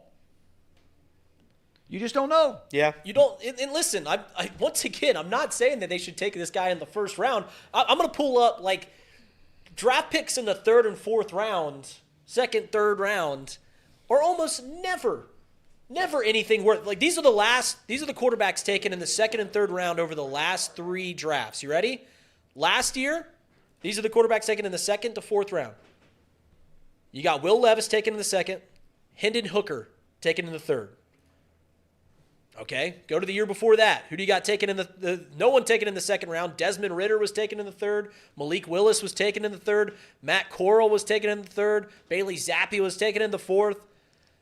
You got Kyle Trask taken in the 2021 draft in the 2nd round. Kellen Mond, Davis Mills. Like, we're talking about guys that aren't expected to have 15-year careers. And if I'm going to draft a guy in the 3rd round, I'm going to take J.J. McCarthy because he's 27-1. It's just simple as that. I'm not saying these guys are franchise guys. If you're going to draft a guy in the 3rd round, why not take the guy that just won a national championship? Mr. Mo brings up a great point. If you just go by the numbers of the one season that Hooker had as a starter at Tennessee, he was a much more prolific college, just passing quarterback than J.J. McCarthy ever was. Sure. But one of the reasons Hooker, in fairness, slipped was because he tore his knee. He wasn't going to come back for a full year. He blew his ACL at the end of last year playing for Tennessee. So he was also a little older too, right? He was a transfer guy, but the point is that he would have been a much higher draft pick were he not to have gotten hurt last year. Any word yet from Billick? No, nothing. Okay, I just told him we'd resend the link. Quarterbacks taken, and another thing is like J.J. McCarthy, I said this before, he's 20 years old. You look at guys, Will Levis was 24 in the draft. Hendon Hooker was 25. Stetson Bennett was 25. Aiden O'Connell, 25. We're talking about a guy who's 20. You can develop this guy a little more. I mean, Ron says J.J. has no chance, and I'm never going to say that J.J. McCarthy has no chance at anything. Somebody could tell me that he has no chance of being a Major League Baseball player, and I'm not going to say I agree with it. Because with that guy, he's one of those guys that we all grew up with. Right. He's great at everything. Right. Right? That's right. Great at everything. You want to play him in ping pong, you're going to get your brains beat in. You want to play him in basketball, he's going to hand you your tail. You want to play him in anything else, he's going to win. That's right. He's that kind of guy. Right. He's that kind of guy. We got Brian Billick with us? No, not yet. Okay. We're waiting on Coach Billick here any second now. The final thing I'm going to say, and people are going to hammer me about the take about J.J. McCarthy if he turns out to be – if I'm putting the benchmark at what the other 2nd and 3rd round picks are, like an Aiden O'Connell, I like my chances of being right more than saying he's just going to be a complete bum. Yep. Like, I think if we're comparing him to the guys that he's drafted around, that's the Aiden O'Connells of the world, the Davis Mills of the world. I'm not saying he's going to be Patrick Mahomes. I'm just saying if you're going to But he might be Patrick Mahomes. I like just don't know. I like it that he's going to be better than I'll have the under on J.J. McCarthy being Patrick Mahomes. I'll take the under on that one. I'm just saying, like, if the benchmark is the Aiden O'Connells of the world. But why are you wasting a pick? I don't get why you waste a pick on it. People draft in the 3rd round. Sometimes you just get a guy in the 3rd round like that. Okay. All right. Okay. Case, how we doing? We're doing good. You sure? Yeah. Are you good? Is Brian ready to go? Yeah, he's ready. All right. Let's get to our main man, former Super Bowl winning head coach. He knows what this is all about. And that is our buddy Brian Billick, who I think is coaching this week. He's been doing this for quite some time. Is he there? I don't see him for there. There he is. Brian, where are you, if anywhere? I'm in Orlando, coaching the Hula Bowl. I've been doing this my 3rd year. Really enjoy it. Mike Smith and I are the coaches. I really enjoy this because our roster is full of the guys that are going to be the 3rd, 4th, 5th, 6th undrafted free agents. These kids need this game, so they're very, very, very willing, very anxious to do good, and we're about to hit the practice field here in about an hour. You know, I'm curious, when you say the name Mike Smith, he's your brother-in-law. You're married to sisters. You and I called a number of their games when he was a head coach. I mean, his first 5 years as a head coach in the league were off the charts, winning almost every single week. Divisional championships, took a team to the Super Bowl, had Kyle Shanahan as his offensive coordinator. I mean, he had all these things going on. He's never gotten another job. How do you explain that with all of the guys that are getting hired? And I would even lump you into this to some degree, even though your success was even greater than his and you did it for longer and you won a Super Bowl. I mean, when some of these teams are looking around and they're going out and they're hiring a 32-year-old guy who's never called plays, whether it's offense or defense, and he's a quarterback's coach at this place or that place, why aren't they at least looking at the Brian Billicks or the Mike Smiths of the world? Well, they're not looking at me because I'm old and over the hill, and quite frankly, you can't pay me enough to get off the golf course. Mike's now standing coach. He actually went back. He coordinated in Tampa briefly afterwards, but I think you just summed it up. You know, it's in the new coaching go round now.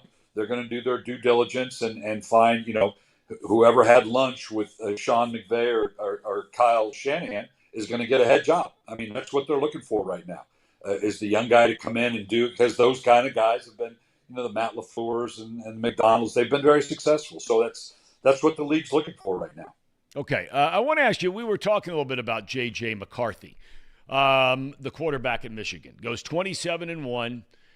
They only asked him 5 times during a 15-game schedule this year to throw the ball more than 20 times in a game. He's 27-1. He's won 2 straight Big Ten titles, now a national championship. We allude to frequently one of the chapters in one of your books talking about, a first-round draft of a quarterback. It's a 50-50 split proposition kind of thing. When you look at J.J. McCarthy, and he has a decision to make, he can come back to college next year if he wants to. Does he look like a guy that you take a flyer on as a quarterback if you're a team in the NFL? Yeah, because he certainly shows all the elements. Now, the question becomes, and you alluded to it, is he another Joe Burrow that if you were in a system where he's throwing the ball 40 times, he could exhibit that? Or is he another Mac Jones, a guy coming from a high program, surrounded by great talent? So you don't know. That's the tough choice. And like we said, and like you alluded to, you take him in the first round, it's a 50-50 crapshoot. Now, after that, yeah, is he clearly worth a second, third round pick? No question. And listening to you guys a little bit earlier, Ron Wolf was brilliant. And Ron Wolf obviously is the guy that got Brett Favre and has, of any general manager over the last 30 years, is the one guy that consistently was able to find guys, particularly in the later rounds. And he was committed to it, even though they had a Brett Favre, then eventually an Aaron Rodgers. I'm going to take a guy in the third, fourth, fifth round every year. Because one, if I hit on a guy, then all of a sudden I can get trade material. And the list that he did that with is more than competent. And who knows, maybe I hit on a guy that can step in and go. So, yeah, I haven't seen enough of McCarthy. He certainly looks like he's the complete package. But is he a guy that, like you say, if you give it to him 40, 45 times, he can deliver at that level? No reason to think that he can't. More so the concern is he comes from a program, like I said, like a Mac Jones, where he's in front of maybe the best offensive line in football, handing off to one of the best running backs in football, throwing an outstanding group of receivers, has great defense. That's a hard question. Okay, now Jim Harbaugh, he's hit the top of the mountain now collegiately at his alma mater, won the national championship. He's been to a Super Bowl, not won a Super Bowl as a head coach. We don't know what the NCAA investigation is going to turn up or not turn up. End of story. You think Jim Harbaugh's back in Michigan next year if you had a crystal ball, or do you think he's back in the NFL? I don't know. I would say probably the NFL. Someone's willing to back up the Brinks truck and say, how much of this do you need to come with absolute total control of the organization? He loves being at Michigan. He loves coaching. But there's got to be a part of him, too, that says, how many of these am I going to do? How many times do I do this?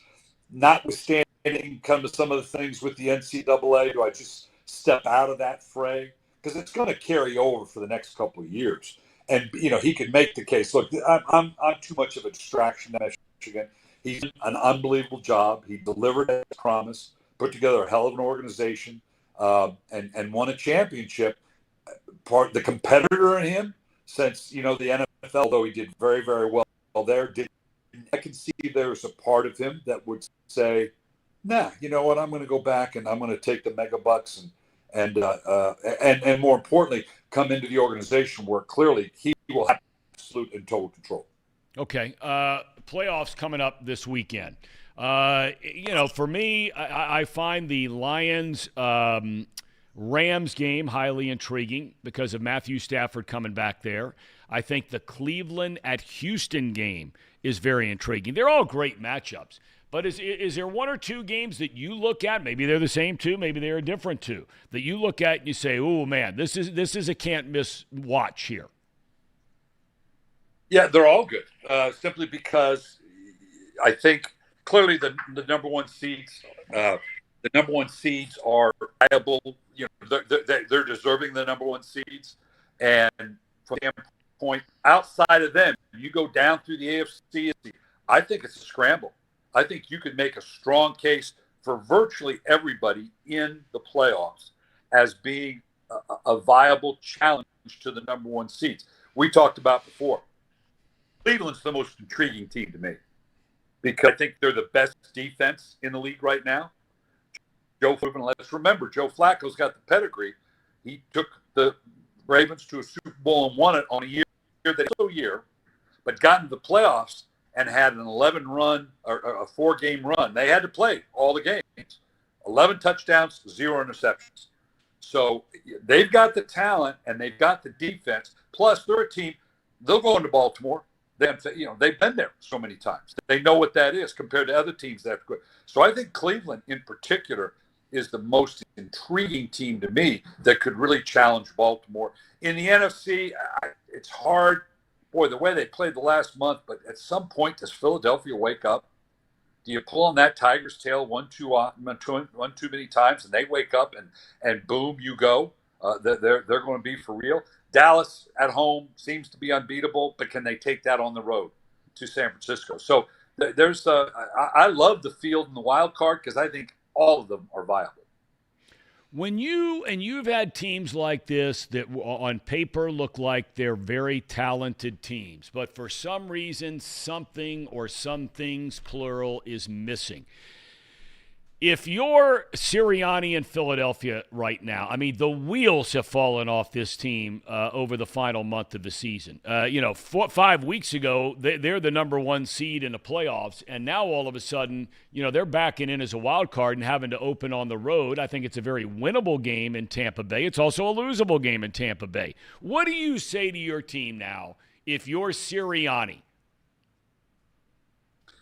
Well, you've got to go back and draw out the instances when you were playing well and show it to the team going, guys, look, we've done all these things. We've protected. We've run the ball. We've made the verticals. We've tackled what, you show them, okay, we have done all these things. So it's not asking you to do something that we haven't shown we can do. To remind them we are this capable. Now, we got to step up. I don't know. To me, the biggest thing there is defensively. They are that's just disappointment. They can't stop anybody, and I don't know that they have any confidence in it. And I think it's effective defense. Where before they had to play pretty decent defense, chew up the clock with their running, make plays down the field. Jalen Hurts, good combination. Now defense can't stop anybody. So now they're in a mode where we gotta get into a track meet every week, and that's not who they are. All right, my friend. Well, good luck at the Hula Bowl and enjoy the time coaching again. Tell Mike we said hello. Miss seeing him. Good man. And all the best, my friend. Happy New Year to you, Coach. You as well. All right, Brian Billick, Super Bowl winning head coach with the Baltimore Ravens. I think the Ravens are going to win it all again, boys. You do? I do. I think they're going to win it all again. It'll be the second one for John Harbaugh. The Harbaugh brothers winning it in the same year. Wouldn't that be something? That would be something. Lamar Jackson. I think it's the first time that will have ever happened. I would say. What would Lamar Jackson need to do for the naysayers to stop talking about his postseason credentials? Does he have to win the Super Bowl? Or can it simply be just get to the AFC Championship game or win the AFC Championship? If he gets to the AFC Championship game, he's fine. That's only one win. If you lose in your first game, though, I'll say that it certainly doesn't help. But, I mean, the AFC Championship game is only one win. That'd only be one win for Lamar. That's true. He needs to just play good. Like, I don't even care if he I don't think I care if he loses and he plays well. Because then it would be a team loss, not necessarily on Lamar. I mean, it's all about what actually happens in the game. Here's why I have a hard time believing that the Ravens lose when Lamar Jackson plays well. I have a hard time. Here's where I disagree with you, Casey. Reed just went on a 10-minute spiel about how J.J. McCarthy's a winner and the guy doesn't throw 4 passes in the games. If Lamar Jackson has a great game, the world's best game, he'll be still classified as a loser by some. Not a winner. So I think if you win the game, get to the AFC Championship game. By the way, he's going to win an MVP, probably unanimous. He'll be the first guy to ever win 2 unanimous MVPs. So I would say he has to win the game. As good as he can play. Which brings me to a topic that we did not get into yesterday, which I said to myself, wow, when I heard this, were the comments made by Jerry Jones regarding Mike McCarthy. Now, he was asked the question about McCarthy and the long haul and all this kind of stuff. And if you believe what you read, Jerry Jones has always had this incredible infatuation with Bill Belichick. Now, remember, this is the same guy now, Jerry Jones, who had the same kind of infatuation with Bill Parcells. Right. For those not old enough to remember, Parcells, he didn't win as many Super Bowls as Belichick, but he was regarded as the guy, right? Right. The guy. Winning Super Bowls for the Giants and all that kind of stuff. And when asked yesterday, I'm paraphrasing roughly, that, we evaluate, was the comment, one game at a time. Now, if I'm Mike McCarthy, I'm sitting there, I may not say it to the media or anybody, but I'm sitting there going, wait a minute. We just had the kind of year we just had, NFC East champions. You take away 2 games from this year, and you could make a very, very solid argument that they're the best team in the NFL. Oh, yeah. If you take out 2 games they played this season. Now, I know you can't do that, but out of 17 games, to be really good in 15 of them is pretty doggone good, right? That's right. And now to all of a sudden when they ask your owner, and that's the thing about Dallas, okay, that is so different than everywhere else, not just about everywhere else, it's everywhere else. And Brian Billick and I used to talk about this all the time. When you're the head coach with the Dallas Cowboys, at the end of every game that they play, the media rushes to talk to Jerry. They don't rush to talk to Mike McCarthy. When the Bengals play a game, Zach Taylor's the one sitting in the press conference. It ain't Mike Brown, right? That's right. Okay? Steve Bisciotti is not sitting there when the Ravens play. Okay? It's John Harbaugh. And you could go right down the line. Every team in the NFL except for Dallas. Jerry Jones does his own radio show during the week.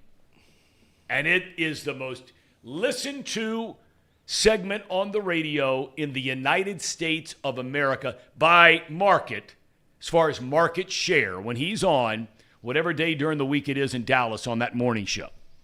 So Jerry's the guy, whether you like him or hate him. And when he makes a comment like that, and all of a sudden I'm sitting there and I'm Mike McCarthy, I'm like, well, what does that mean if we lost our first playoff game at home? You going to run Mike McCarthy? Is Mike McCarthy the Dusty Baker of the NFL? Well, he's won a Super Bowl. He's won everywhere he's gone, almost significantly, just like Dusty did. But there's always this lingering about coming around and being like, man, I think we can do better. Man, I think we should get rid of Mike. I think we should get rid of McCarthy. Mike McCarthy has has almost the exact same winning percentage as a coach as Andy Reid. And he doesn't get near, like if I told you to rattle off the top 10 coaches in the NFL, Mike McCarthy's not coming out of your mouth until like the 8th or 9th guy, and he might not come out at all. So why is that? Why is that? Good question. I just feel like when you watch Mike McCarthy coach, and again, it could be just a dumb fan, but it seems like he constantly makes the wrong decisions. It feels like he doesn't know when to call timeouts. He's coached a team to win 62% of the time. I understand, but it's just dumb fan brain, and you hear it with Jerry Jones. He said, "We'll see. Each game, we'll see. We'll see what he does." Because you can always blow up, and it's also when you have the history of the Cowboys on your back, when you have all the pomp and circumstance that they have, when you don't live up to expectations, and their expectation is the Super Bowl. Jerry Jones doesn't get out of bed for less than a Super Bowl, even though he hasn't won it in God knows how long. Yep. But that is the expectation. So if you continue to have seasons like this, where you lose 3 games, 4 games, 5 games, and you get a 2 seed every year, and you still don't execute in the playoffs, you still have to look at that. Marvin Lewis built the Bengals back up from the ground up, but he could never win in the postseason. Yep. That is a part of it. Mike McCarthy has coached in the NFL the same amount of years as Mike Tomlin, the same amount of years as John Harbaugh. He has more 10-win seasons in both those guys. Yep. And if I'm not mistaken, he has as many Super Bowl wins as each of those guys. Correct. Right? He's got a Super Bowl win, and still we're sitting here talking about Mike McCarthy like, Does Dallas need to get a new guy? Well, we're not talking about him. His owners, his boss That's is true. talking about That's him. If Mike But McCarthy, that follows him wherever. In Green Bay for years. if they were Mike talking about McCarthy firing. was the coach of the Panthers and he was doing this, nobody's saying boo. Nobody's saying a word. He'd have that job for life. So it's just because he's I think it's because it's the Cowboys. coached. Well, it also happened in Green Bay. That's Like, also because he had arguably a top 5 quarterback in the history of the sport. I think if you have the talent, if you have the magic, the history of the Dallas Cowboys, all these things add up a little bit. Eventually, you have to prove it to win it, right? He hasn't proved it. He proved it once with Aaron Rodgers, Right. But you still have Aaron Rodgers won back-to-back MVPs at age 35, 36. He was still unable to win a Super Bowl. I don't know. And when I see Mike McCarthy, I see Dusty Baker of the NFL. Okay. Well, McCarthy won the title much earlier. It took Dusty forever Correct. to finally get it. Dusty Correct. took all the different teams to the playoffs, and now Mike McCarthy's only coached 2 teams. He's taken both to the playoffs. And, we'll see what happens once they get there. They clearly have been a better team at home, the Cowboys have, than they have been on the road this year. And they'll be playing at home this weekend. And it really, on paper, if Dallas were to lose to Green Bay is the youngest team in the National Football League. They have a quarterback who it's his first year starting. In Dak Prescott, you've got a 5, 6, 7-year guy there, right? Even though he hadn't delivered the goods in the postseason, it's still Dak Prescott. He's a top 5, top 7 quarterback in the league. Dallas's defense, leaky late, but pretty doggone good. And Green Bay's defense is awful. They're just terrible. They played the Bears last week, so put a lot of stock in that. And they did get after the quarterback a little bit. And maybe they're able to do that to Dak Prescott this week because, even though this year he hasn't turned it over much, historically he's turned it over at very, very inopportune times. But, look, Casey, Dallas can't lose that game this week. No. It's Green Bay. And it ain't Aaron Rodgers in Green Bay. Right. I think Dallas fans will have a riot if they lose against Green Bay again. They lost to Green Bay with the Des Bryant catch or not a catch. Lost to Green Bay with Dak Prescott his rookie year. They were to lose again at home. Not a good look. Not a good look for Mike McCarthy. Not a good look for the team in general. That's because it's expectations. If he goes over there and coaches the Commanders, nobody's talking about this. But it's because it's the Dallas Cowboys. I think there's some coaches that we always just label like slap this label on. Like we're gonna Zach Taylor, if he continues to win here in Cincinnati, we'll always have that lingering thing of, is Zach Taylor our coach? Should be our coach of the future. I think that there's no way in which Zach Taylor can convince people in this city that he's even if he wins a Super Bowl 2 years later, if they're 8-8, they're like, I don't know, is it time to get rid of Zach Taylor? So I think there's just, for some reason, one way or another, it's just hard to convince people. And it has a lot to do with the way that maybe you carry yourself, right? Yep. You took the words right out of my mouth. Mike McCarthy, he's not very flashy. He's not at all flashy. Right, he's just a guy who just shows up. Yep. Coaches football. He's a Pittsburgh, Pennsylvania guy. His dad was a firefighter who owned a bar. Right. He's a Western Pennsylvania guy. Right. He's a regular guy. Right. Likable guy. Not slick suits and, all this sort of thing. He doesn't show up on the sidelines with the aviators like Mike Tomlin. He's not from a historic coaching family, historic football family like John Harbaugh. I guess Andy Reid bucked that trend. But Andy Reid had to deal with it in Philadelphia. Oh, boy. He got killed in Philadelphia. They wanted to kill him. Now, that's a tough city. Huh. So is Dallas. So is Green Bay. All these things. I can tell you one thing. If the Green Bay Packers beat the Dallas Cowboys, Chatterbox Sports is going to be without a boss. Because both our bosses, Sean, who's a Dallas Cowboys fan, Trace, who's a Green Bay Packers fan, they're going on a vacation together. They're going to watch that game together. Oh, yeah. They're going to be on a boat. And I'll tell you right now, if Green Bay beats Dallas, Trace is going to be insufferable, and Sean just might as well just throw that boy overboard. Throw out have the life vest operator on alert. It's gonna be we're gonna be without a boss here if Green Bay wins. Brilliant. That would be brilliant. And you know what? Now there's some of this stuff about Sirianni in Philadelphia. I just don't understand. And believe me, I can get as impatient as people. My kids would tell you. But, man, this environment in sports. Whether, we're looking at it collegiately, locally, Ryan Day, right? He's lost 7 games in 6 years or whatever, right? And all of a sudden people want to run him out of town because you've lost 3 in a row to Michigan. You look at the Mike McCarthys of the world, Sirianni. You look and you just say to yourself, you always ask yourself, okay, if you want to make a change, that's fine. But who are you going to replace that person with, and what are you getting? You made the reference earlier today. Now, the guy's won a national championship. You can never take that away from Jimbo Fisher. Right. But, I mean, you go out and you pay somebody a gazillion dollars, and you think this is going to be the guy that was better than your guy. I used to say that about Marty Schottenheimer, who, God rest his soul, that guy was one of the greatest football coaches that ever walked the face of the earth. Cleveland, Kansas City, the Chargers, all he did was win, but he never won the Super Bowl. And that's the first thing people think of when they think of Marty Schottenheimer. This guy was a phenomenal football coach. You would have taken him to be your head coach for 25 years in any NFL city today outside of New England. Any of them. No doubt. And couldn't get him out of town fast enough because he didn't win Super Bowls. Here's the thing about Philly that I think I've realized, Tom. We've talked about Philly a couple times in this segment. I think the only way that you can win in Philly, the only way that you can get the fans on your side, is if you match the energy of Philly fans. That's right. Like Charlie Manuel, beloved in Philadelphia, and he won them a World Series. But he was, he's a gruff, grizzled guy. That's right. Like Philadelphia. If you don't have the same energy as Philly, if you don't have the same energy as New York, and you're going to be a coach in New York, you're not going to be liked very much. Yep. You got to win, and you got to win a lot, or else you're out the door. Yep. You're exactly right. We keep getting a lot of questions in here about why we're not talking about the Reds. Do you guys want to talk about the Reds?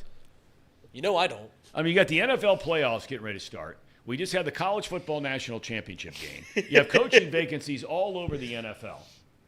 Right? Right. Now, I know it's the Reds. It's our hometown team. I understand that. But what is it we're going to talk about the Reds today as we sit here on January the 9th of our Lord 2004? What are we going to talk about that we can't talk about from now until the end of March when the season begins? I mean, I'm not the sharpest tool in the shed, but can somebody help me with this? Elliot, nobody's more hardcore about the Reds than you. Am I missing something here? No, I don't think. What lingering questions are there about the Reds? I don't think there's many, unfortunately. I think the bigger questions are why haven't the Cubs spent a single dollar on a free agent? That's a legitimate question. Now, there is a topic that's but maybe people around here don't want to hear about it. We know the Reds have done a phenomenal job going out and spending money. We're the best signing in the Central this offseason. Yeah, they got a head coach. Craig Counsell. What are you talking about? Manager. We're going to get Joey Votto here soon. He's going to be our 3-hole. He's going to hit 45 home runs over the 355 porch in right field. Go Reds. Marty Brenneman will be here tomorrow. So for those of you waiting for Reds talk, you can rest assured we'll be talking about that. The Joey Votto thing is, I have to say, I like many of you, I find it very interesting to see ultimately what's going to happen here. I don't think he'll sign. Do you think he signs with somebody else? I don't think he signs with anybody else. Someone will give him a contract. Somebody will give him a contract, No but doubt. I have to. This is where we're really going to find, and look, he has no control over this part of it, so you can't blame him. But if he gets a chance to go to a legitimate championship contending team. Now, the Reds have already made it clear to Votto that, look, we can't give you what it is you want, and that is to get regular playing time. That's what he wants. And look, just like we were talking about with J.J. McCarthy, and at a far greater level, Joey Votto for his accomplishments as a professional athlete, one of the all-time greats, is, if he says that he doesn't think he's done playing yet, and that baseball will prove to him if he's done playing yet, but he feels like if he's healthy again, which he wasn't this past year or the year before, that he still has some good baseball left in him. That's his prerogative. God bless him. Good for him. It'll be interesting to see if there's a team out there that is a bona fide contender, and you can believe the Reds are a bona fide contender. You can make arguments on both sides.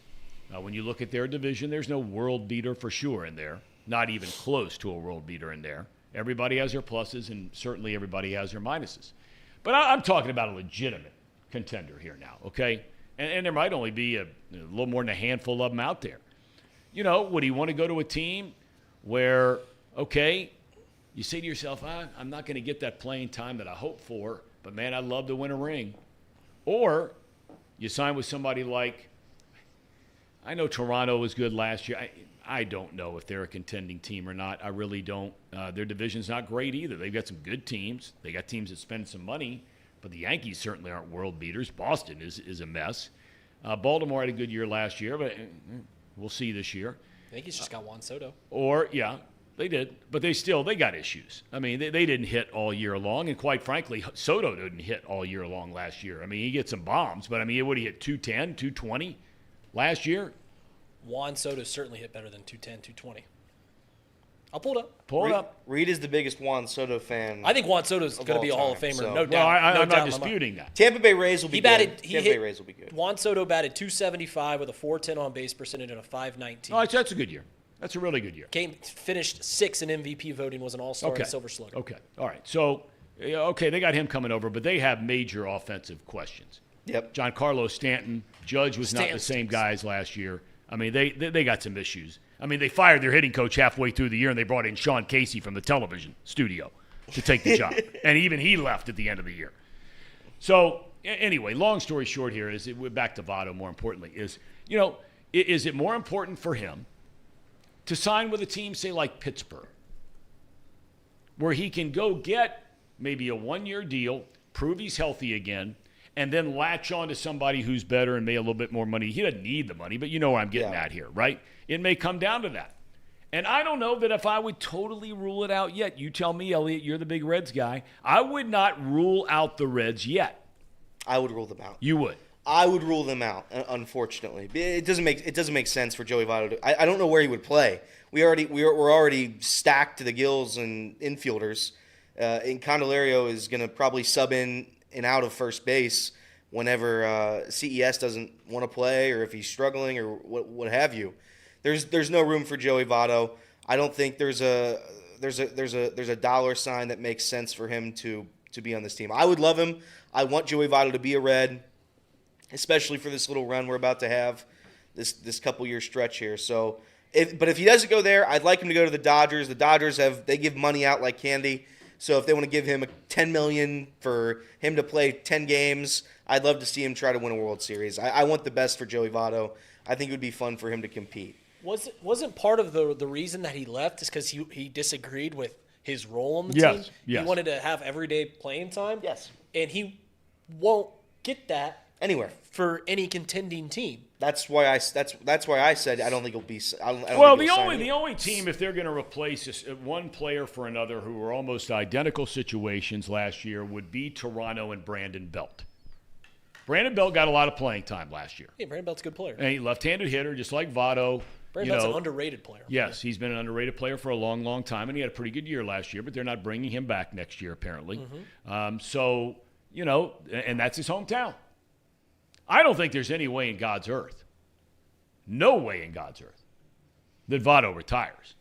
I agree. No chance. None. Too much pride. Well, yeah. And ego, and that's not a bad thing. You got to have ego to be great. And drive and commitment. I mean, he's busting his tail more than anybody who's about to put on a major league uniform next year, even though he doesn't know what uniform that might be. Nobody's busting their tail to get ready more than Votto is right now for the 2024 season. Right. So what do you think it comes down? Because you and I both agree that he wants to play. And someone will give him a contract because he's Joey Votto. That's right. That's just how the things work. Like, you hear Joey Votto, you're like, maybe he's still got a little left in the tank. So what do you think's more likely? Because, once again, the reason he didn't stay here, he disagreed with his role on the team. What do you think's more likely? He goes to a team, because he could go to a team that's not going to compete and play every day. Or do you think he swallows his pride and says, I'm not an everyday player anymore for a contending team, but I want to go contend. And I'll take a flyer on the Blue Jays or some team in the American League, some team in the National League that thinks they're playoff contenders, thinks that they're championship contenders, and I'll get my 150, 200 at-bats for this year, play a third of the time. What do you think is more likely? You think he goes and plays somewhere where he can play every day? Because once again, that's why he left. Or do you think he swallows his pride and wants to go compete? Well, the thing is that, and it's not dodging your question, I think one more component you can add to that is we will never know if the Reds, because Votto had a straight-up no-trade clause contract. If the Reds wanted to trade him during that 10-year deal, they would have to go to him and he would have to accept it.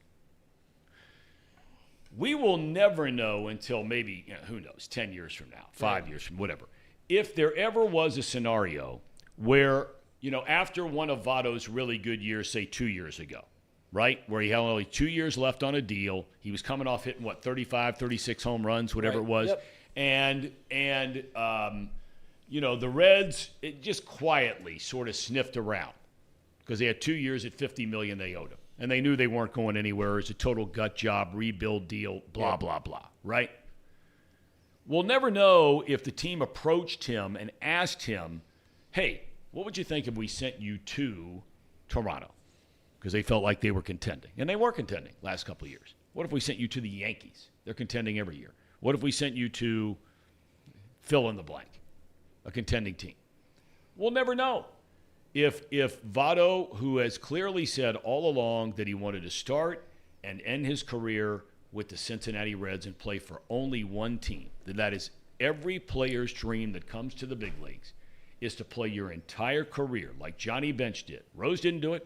Morgan didn't do it. Concepcion did it. Tony Perez didn't do it. Concepcion and Bench are the only two guys of the Big Red Machine that spent their entire careers in a Reds uniform. Barry Larkin was another. So, was that possibility ever there where Votto could have said, you know what, I want to go win a ring? In a different sort of way, this might be the same sort of thing he's facing, is do I want to go win a ring, try to win a ring, with a bona fide contender, even though the role may not be what I hoped it would be when I left the Reds? Or do I want to go sign a one-year deal for the Pirates and play every day? With zero chance of winning, even getting to the postseason. Don't sleep on the Pirates. I would bet, well, they suck, and they always will. The Reds have been worse over the last 10 years, but yeah, go on. Sure. I would say the entire world would agree the Reds franchise as a whole has been better than the Pirates. But to each their own, they've been better over the past 20 years, whatever. Joey Votto is not going to play for the Athletics. He's not going to play for the Pirates. He's not going to play for any bum team that is uncompetitive. He's not going to the Rockies. I do think there is a chance he signs with a big team that gives him an opportunity to win a World Series. That would certainly cement his Hall of Fame legacy. If there was a shred of a doubt in anybody's mind that he wasn't a Hall of Famer, winning a World Series would certainly cement it. I do think that again, 0.000% chance that he goes somewhere to play 162 games for the 40-win Athletics. Zero. No chance. Okay. If he goes to anywhere, it would be the Blue Jays, it would be the Dodgers, it would be somewhere that has a chance to compete for, a World Series, I guess. Have to be competitive. Tom, I don't know how they did that Jedi mind trick, but they asked us to talk about the Reds. You're like, what are we going to talk about with the Reds? And here we are 10, 15 minutes later. They got us to talk about the Reds. It is. They did a great job. We've got a big league basketball game here in town. Big league basketball game. Oh, my God. At least a big league basketball game that involves the UC Bearcats. That's right. Big-time game. It's only the second conference game of the year, but it is of historical note for sure. The game may not look like that once they finish it, but it is the first ever Big 12 conference game here in Cincinnati for UC. They could not have asked Wes Miller's team for a better inaugural game in the Big 12. They go against another team. It was its first game in the Big 12 in BYU, right? You're walking into a man's league now. You're walking into a man's league where everybody is good. Some are great. Every single game, it's going to be somebody that's really good. They go on the road. They beat number 12 BYU. They outscore them 47-29, I think it was, in the second half. Yep. They looked great. Tonight, Texas comes to town. Ranked 25th, even though, like you said earlier, Elliot, they really haven't beaten anybody. I mean, they're okay. They're 11-3. Okay, 25 means you're in the top 25, but you're right on the brink of falling. They lose tonight, they're out. And maybe UC gets in if they win tonight. Who knows? But, in the old days, it used to be you knew every single game. The number here in Cincinnati was not just 513 area code. It was 13,176. That is capacity at Fifth Third Arena. And that was the listed attendance for every game. Every game. Didn't matter if they were playing Monmouth or they were playing Memphis or they were playing Indiana or whoever it was. That was the attendance for every UC basketball game. Now, since they've reconfigured it, I don't know if that 13,176 is still the same. That's what it used to be. This has got to be a sellout tonight. It's going to be.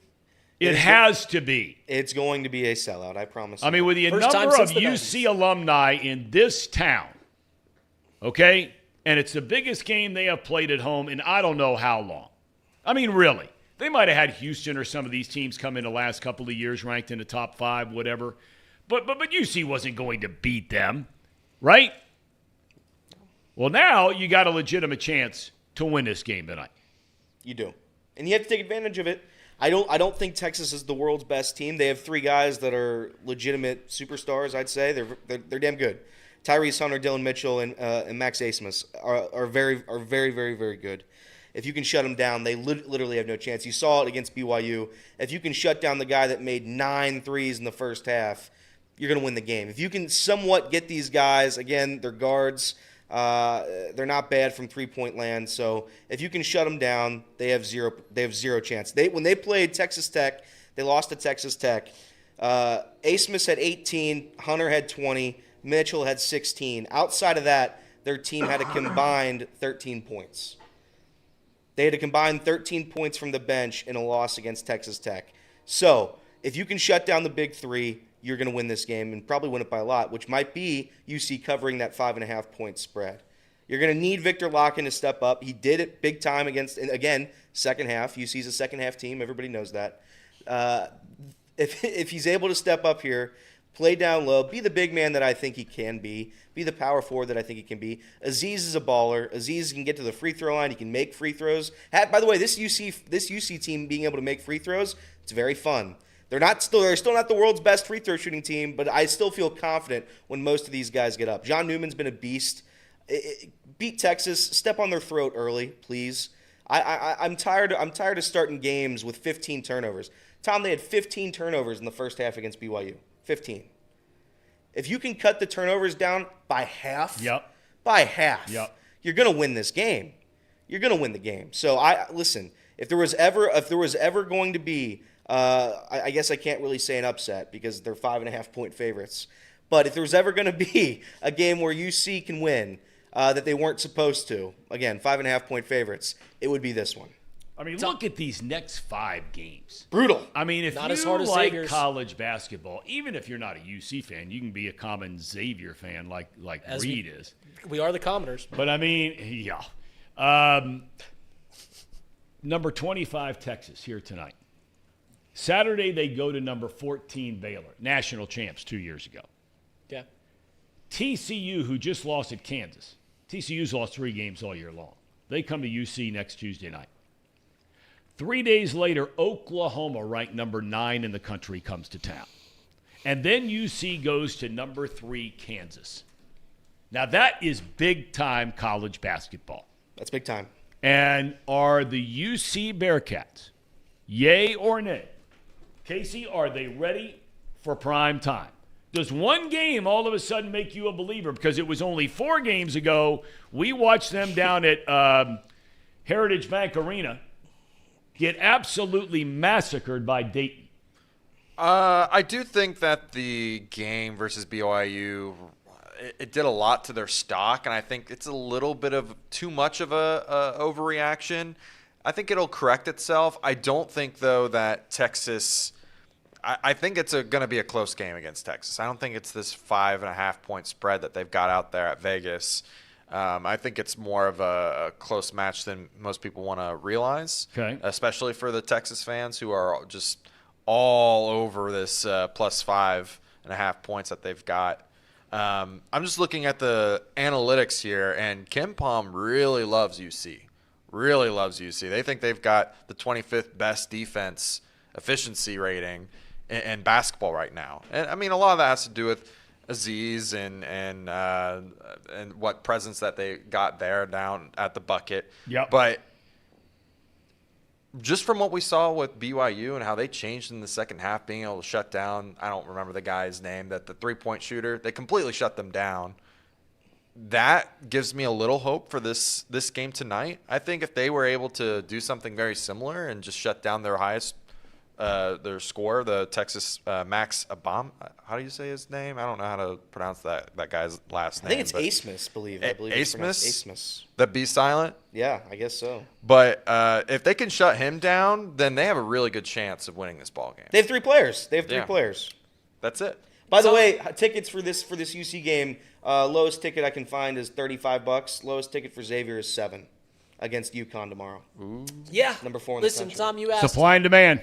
Yeah, that's right. You asked Casey, are the Bearcats ready for the prime time? For prime time. Are they ready for prime time? And we know that answer. No, they're not, Tom. Keep in mind they just beat BYU number 12 in the nation on the road at 10 Listen, p.m. yeah, you guys can keep talking about how tough UC's schedule is. Xavier's already played the number 1 team in the country. Yep. Lost. Number 2 team in the country. Yep. Lost. They're going to play the number 4 team in the country tomorrow. They are. Gonna lose. In a couple weeks, they'll play the number 4 team in the country again. I mean, Yep. you guys can talk about how hard UC's schedule is. It just sounds like you guys are installing excuses for what's otherwise going to be a disappointing season. UC, this line is 5.5 points.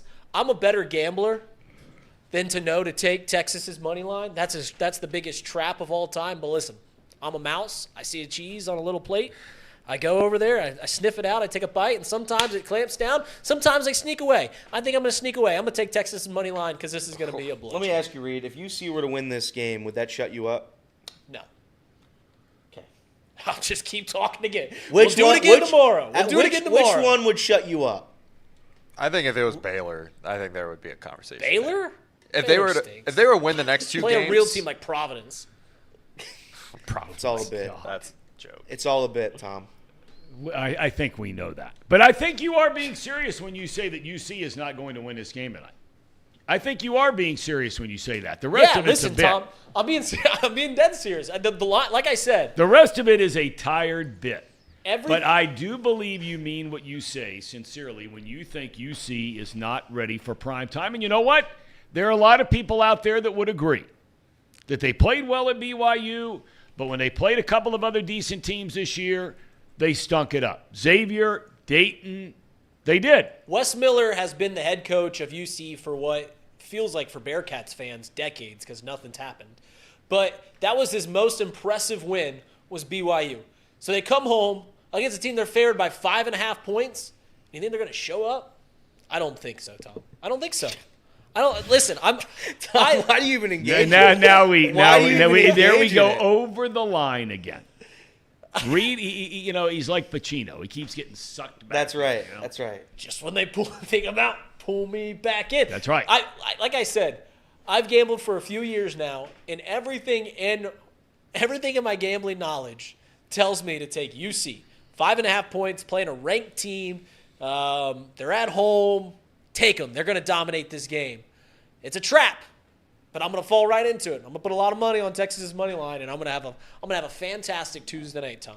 A fantastic Tuesday. Are you wagering the game tonight, Elliot? Yes. You're taking UC and giving 5.5? That's right. You're taking money line in Texas, or are you taking the points in Texas?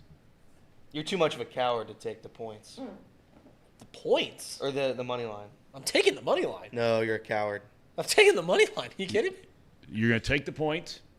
I'm going to do them both. You're going to do them both. How about you, Casey? And maybe UC's total team under. I'm probably going to take – if I were to have to choose for UC's spread or money line, I'm taking the money line for UC. I'm too much of a coward to do the points. Okay. I would take Texas spread and call it a day. Okay. And, Lindsay, you are a UC Bearcat student. Do you get free tickets to basketball games? Student tickets, yeah.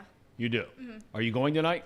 Tonight, me and my friends are talking about it. I'm not 100% sure if we're going yet or not. Okay. Depends, but I might be. Are you able to walk from where you are to the arena? Yes. That's a nice setup. It is really nice. That's a very nice setup. That's a great arena. Phenomenal. Before we get out of here today, gosh, there was just something on my mind I wanted to touch on very briefly, and obviously we only have about 5 minutes. Casey, is there anything you'd like to touch on before we go? I've got a cherry on top for when we're ready for that. All right, we're ready for that. We should have had as a cherry on top today the comments made by Thom Izzo yesterday. What did Izzo say? About analytics. What did he say? It is the best. If you are an old school sort of soul, which clearly I am through and through, there is nothing better than Thom Izzo's post-game comments after losing to Northwestern the other night. Did you see John Harbaugh's quote, Tom? Can I read you John? Please, love to hear. I love John Harbaugh. Not John, Jim Harbaugh. Jim Harbaugh, leader of men. Jim Harbaugh. He's a champion now, officially a leader of men. National champion. Harbaugh. National champion. You never Jim take Harbaugh. that away from him. The Michigan Wolverines are national champions, Tom. I know that warms your heart. He said, someday, when they throw dirt on top of me, or if somebody is eulogizing me, if they would simply say, he was a Michigan man. That's right. That would mean everything. That's his guy, Bo Schembechler. That was Bo's line. Michigan man. That's where it comes from. Michigan man. That's when he ran off.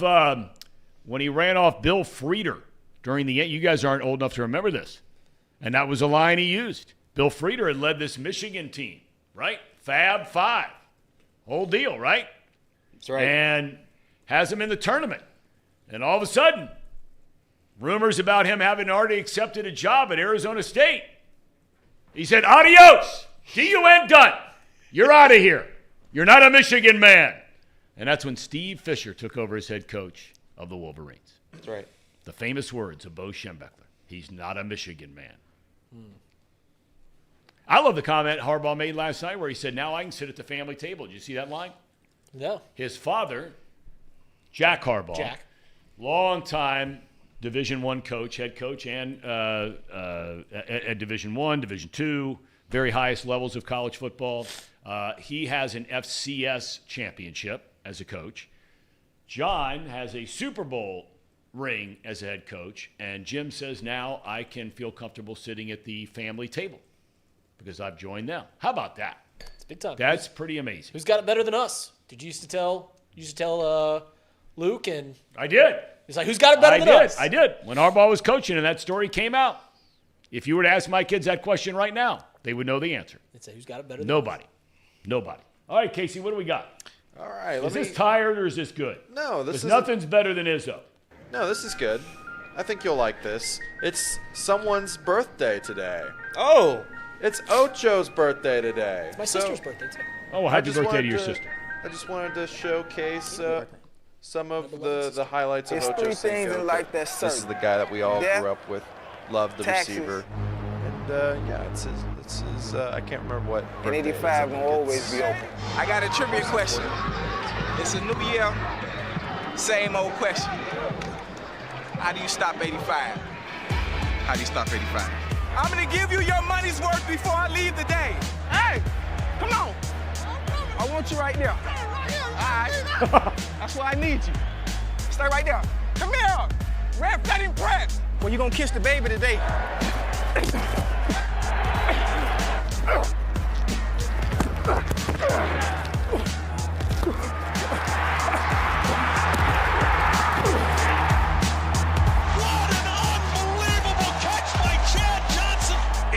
Who can cover him? He says nobody.